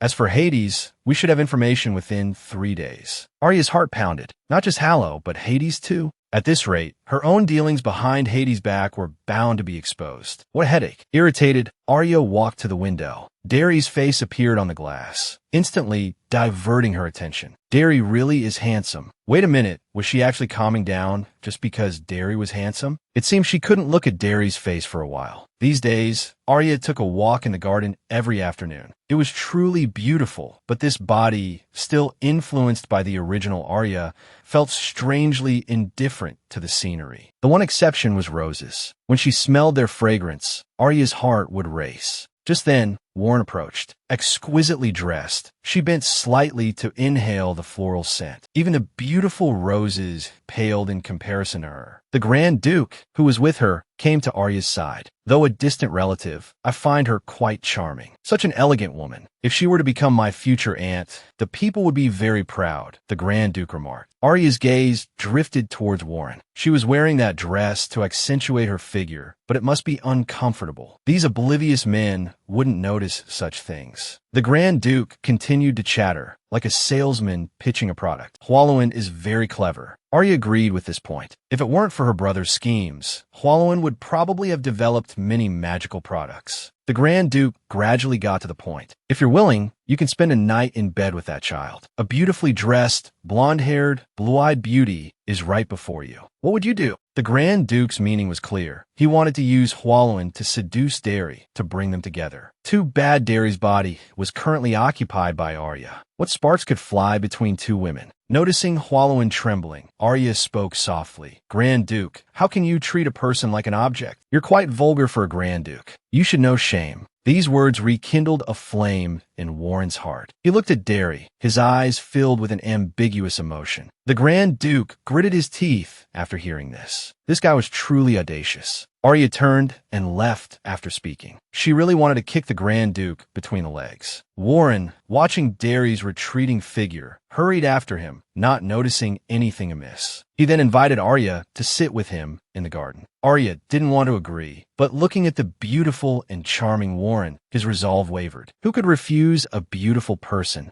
In the end, Arya decided to sit with him. On the bench, Warren chattered incessantly. The Grand Duke said that if I walked around here often, I would definitely see your highness. I didn't expect it to be true. I even dressed up carefully to please your highness. I wonder if it's a bit too much. Arya only thought that the outfit suited Warren perfectly. He was simply too charming. But Arya was puzzled. As a man, why wasn't Derry reacting at all? Arya spoke, telling Hwaluan to turn around. Then, he reached out and loosened the tight waistband. Miss Hwaluan, you are indeed beautiful. But don't make yourself uncomfortable trying to please me. I'm not going to loosen it any further, so you hold it yourself. And don't bother me. You can leave. Arya believed Derry would have done the same, though he might have pretended to be tempted, then taken the opportunity to tease the Duke hiding behind the tree. Should she tell Derry about this? Lost in thought, Arya didn't notice the love-struck Hwaluan after he left. He hadn't expected the rumored cold-hearted crown prince to be so gentle. Look closely. This woman, tormented by her period and half-dead with pain, is actually the imperial crown prince, Derry. Derry felt like he was ascending to heaven. He had heard of periods, but he hadn't expected them to be this painful. Arya endured this pain every month. How did she survive? It hurt whether he stood or sat, because he felt like he was going to die. He even went to Sidley for painkillers. However, they were useless. He also wrote to Arya asking for advice, but the only reply he received was, "Figure it out yourself." And his body felt strange, as if poisoned, incredibly heavy. Since Arya was the cherished daughter of the ducal house, she wouldn't have taken poison. Before proposing Arya for crown princess, they investigated him. Nothing unusual was found. Last time, they probably swapped bodies when he was healthy, so nothing fell off. But this time, it's like he's suffered internal injuries. Delhi is completely out of sorts. What is Arya doing? Could this be related to that mage named Hades? However, Delhi's current state wouldn't allow him to think. He decided that when he returned to his own body, he would make sure to nourish Arya properly. Remembering what Arya had said last time, Delhi felt his face flush. Arya didn't dislike him, so this time, the gift he sent definitely wouldn't be ignored. This visit from Aunt Flo, though painful, brought Delhi one comfort. Arya wouldn't have to experience it. Just then, Eba appeared, bringing the book Arya liked to read during her period. After handing the book to Arya, Eba looked concerned. "You're able to sit up today. That's a relief. Actually, what happened when you met the Crown Prince at Count Pierre's residence has me a little worried. His Highness was far too casual with you. His words and actions were both quite rude. But when the two of you held hands, you looked like lovers who had been together for a long time. So how should I put it? The heart isn't something you can just tidy up and forget in an instant. I wish His Highness would be kinder to you.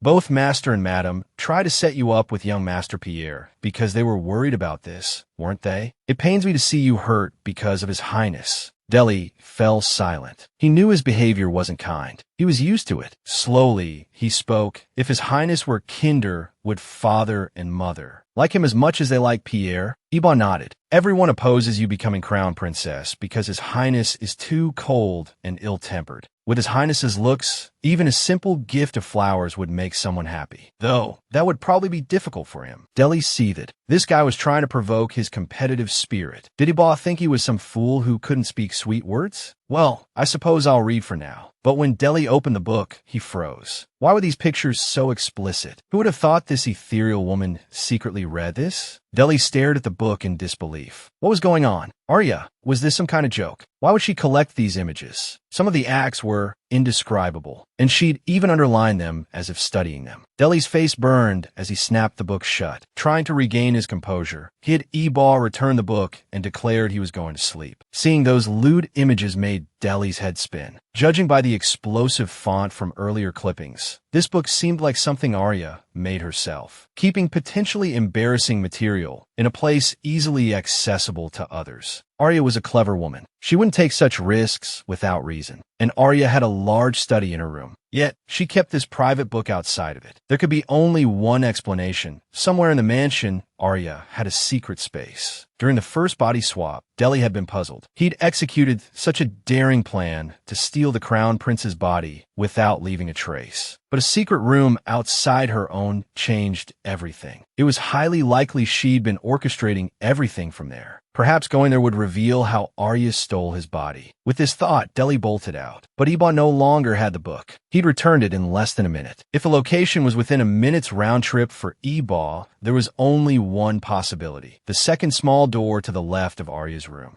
After Ebal left, Deli walked towards the door. Its plain design had led him to believe it was a servant's entrance. Now that he thought about it, he'd never seen a servant use it. Deli reached out and slowly opened the door. Arya's secret was about to be revealed. He'd swapped bodies with this woman, and she played dumb, claiming ignorance. But now, Deli had discovered Arya's secret. Pushing open the heavy wooden door, Derry stepped into a dilapidated room. Dust motes danced in the faint light, clinging to thick cobwebs that draped across every surface. At first glance, it looked like nothing more than a storage room for discarded junk. But that, Derry realized, was precisely why it was worth investigating. Arya would have hidden her secrets meticulously. Somewhere within this seemingly innocuous space, there had to be a mechanism, a hidden passage leading to the real hiding place. His foot struck something unexpected beneath the dust. He was about to investigate when an unwelcome interruption came from outside. Sedley had arrived to visit Arya, only to find her not in her room. It wouldn't do to arouse suspicion.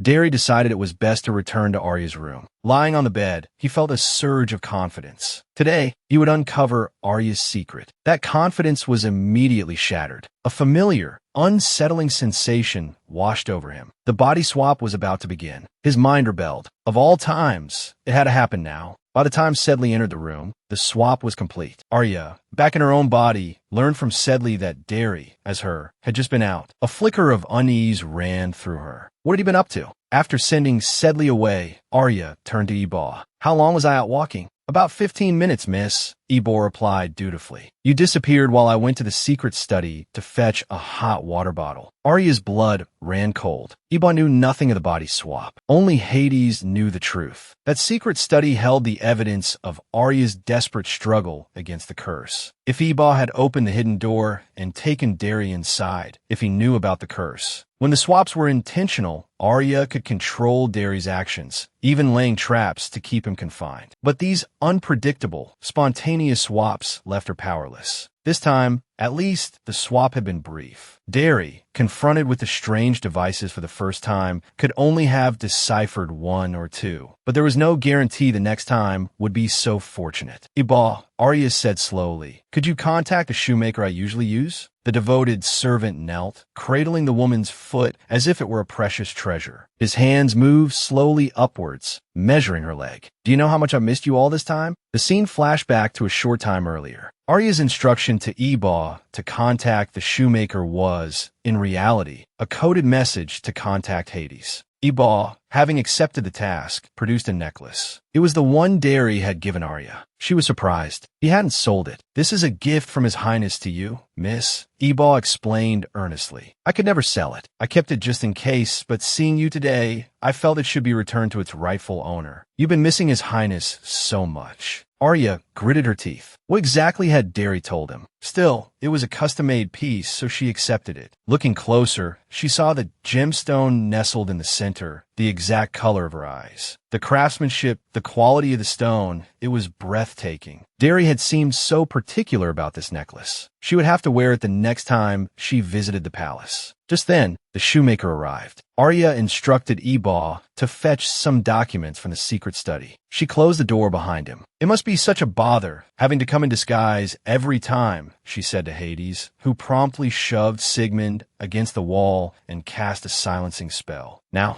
they could have some privacy. Producing a measuring tape, Hades murmured, Do you know how much I've missed you all this time? Arya looked at her younger brother. I can tell. You're practically giddy measuring someone's feet. Hades smiled. It's not giddiness, sister. It's agony. Did you know, he continued, knee-high boots are supposed to be all the rage this year? I think you'd look stunning in them. Arya cut through the charged atmosphere. Careful, or I'll be measuring your neck with that tape. Hades meekly put the tape away, promising to behave. Arya turned serious. You need to stay away from me for a while. The curse is changing. Derry and I could swap bodies at any moment, and he's investigating you. I think he's even involved the Black Wolf Knights. Hades groaned. I suppose I'll just have to wait for you to come to me then. I have something to report as well. Remember when you asked me to look into ways to break the Crown Prince's curse? I've found it. A way to lift the Crown Prince's curse, even without the involvement of the caster. Hades announced, this woman, he gestured towards Arya, still trapped in Derry's body, has been frequently swapping bodies with the Crown Prince because of the curse. To switch back, they have to play landlord at night. He continued, a glint in his eye. But now, I've found a way to break the curse entirely. Arya, eager to hear the solution, leaned forward. What is it? She asked, her voice tinged with Derry's usual regal tone. Hades spoke slowly, the dragon sword.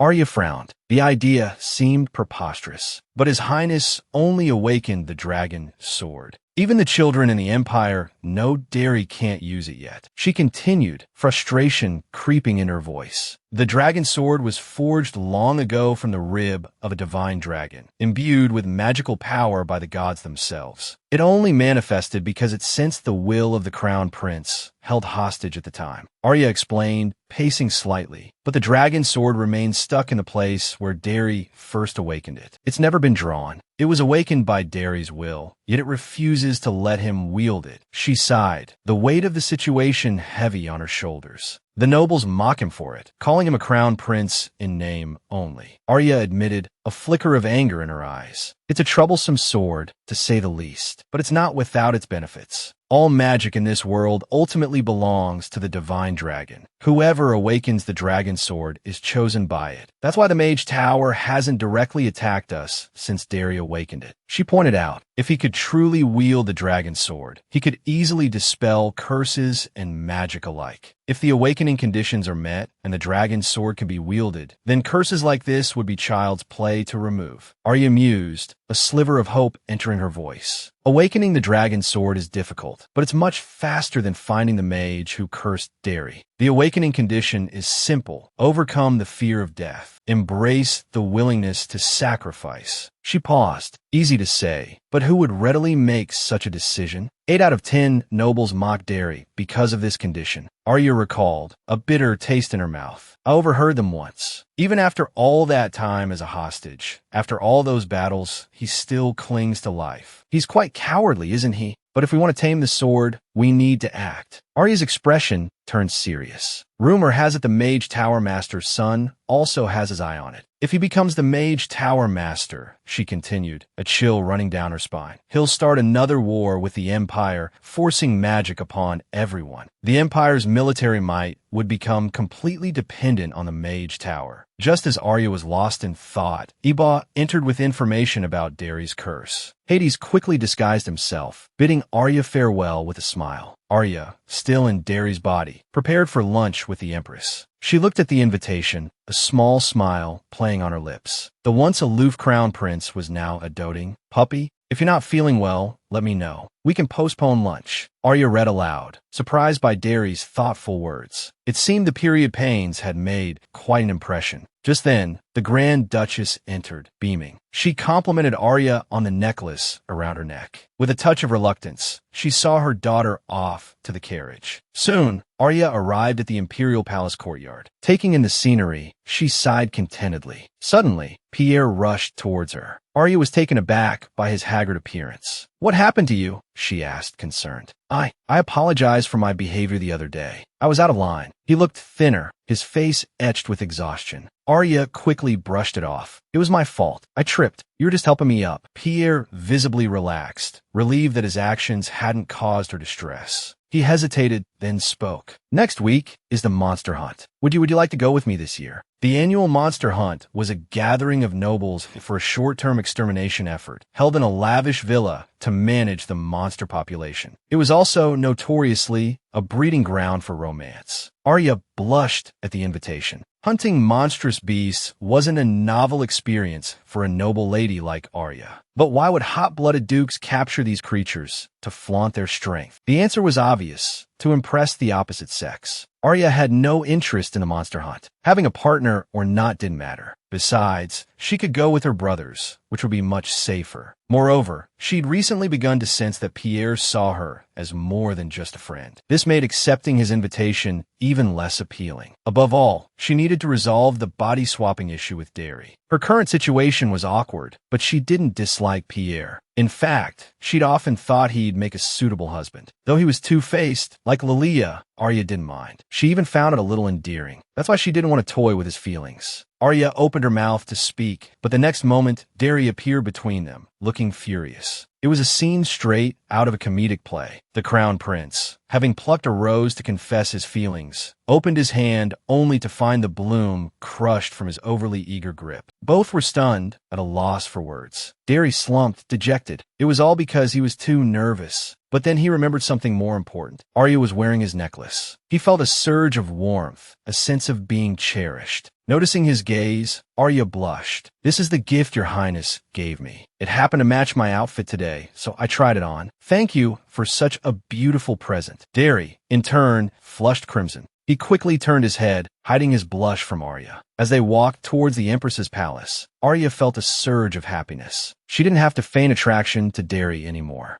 Suddenly, she remembered the incident with Sedley. Derry's face twisted in disgust when she told him, "That woman touched my body. What exactly happened?" Arya recalled the events. "He tried to touch you inappropriately, so I untied his sash to embarrass him and told him to leave me alone." Derry was speechless. Did the Duchess see him as some kind of lecher? Arya nodded. "You tell me to get lost so often it's like breathing. You probably don't even remember. I was acting in your best interest, your highness. If I caused any trouble, I apologize." Derry strode forward. "It's not about you telling him to get lost. It's that you think I'm the kind of man who would grope a woman's waist." Arya blinked. Derry might look like a playboy, but he was actually a polite and refined gentleman. Derry turned away, fuming. "Don't make me out to be some sort of libertine." Arya almost laughed. He had the face of a rake, yet he cared about his reputation for virtue. Chatting like this, they arrived at the Empress's palace. The Empress looked even more frail than the last time Arya had seen her. The conversation at the dinner table was pleasant, but Arya's sharp senses picked up on the fact that everyone seemed to be directing their words towards her, especially Derry. He barely spoke to anyone else. Arya wondered why they didn't communicate more. Their relationship seemed strained. She decided to lighten the mood. "On our way here, His Highness invited me to visit the rose garden." The Empress played along. "The roses there are beautiful, aren't they? They were planted by His Highness himself." Derry suddenly remembered having a picnic there once. The Emperor chimed in, recalling how Derry had been stung by a bee. Everyone had called him Little Bear after that. Laughter rippled around the table. The atmosphere finally felt relaxed. But then, disaster struck. The Empress suddenly collapsed. The woman he loved was flirting with another man. The young wolf, as Pierre was sometimes called, was seething with jealousy. Arya was speechless as Derry pushed his way between her and Pierre. How could he act so nonchalant? And what was he doing here anyway? He should be at the palace, attending to his duties. Derry calmly stated he was just taking a stroll. Arya, however, thought he was talking nonsense. This place was a far cry from where they usually strolled, and his attire was far too extravagant. He normally just wore a shirt. He must be back in his own body. Thank goodness. Arya smiled and put some distance between herself and Derry, indicating he could go ahead and she'd catch up. Derry, however, insisted that if they didn't leave now, they'd be late, as they had to walk. Furthermore, since Pierre was participating in a monster hunt, he intended to go as well. Derry's intentions were clear. He wasn't about to let Pierre and Arya be alone together. He caught Pierre giving him a suspicious look. Derry bristled. "Does my participation displease you?" Pierre immediately offered a thin smile. "Of course not. Having your highness accompany us makes me feel much safer." Sensing the imminent clash between the two, Arya, caught in the middle, felt uncomfortable. Better to keep my distance. She hadn't taken 2 steps before Derry called her back, asking who she'd chosen as her partner. He added, pointedly, for her to think carefully before answering, not knowing when they might swap bodies again. Going with Derry seemed like the safest option, but Pierre's pleading eyes were hard to refuse. Besides, Pierre had extended the invitation first. Pierre, sensing Arya's hesitation, magnanimously declared that there was plenty of time and she could decide later. He then politely excused himself and left the courtyard. Arya and Derry then set off for the Imperial Palace. As they walked, Derry suddenly turned and asked, "Why didn't you choose me?" He then turned away again, muttering, "Damn it, I know you don't chase after me like you used to. But if you choose someone else as your partner and we swap bodies again, the consequences could be severe." Arya felt a pang of sympathy for Derry. At least he has some self-awareness. As they continued walking, Derry gestured for her to look up. Arya looked up to see a breathtaking cascade of flowers overhead. Derry plucked a rose, blushing crimson as he confessed, "You are like this flower in my eyes." Arya stared at the flower, momentarily speechless. Is this some new kind of rejection tactic?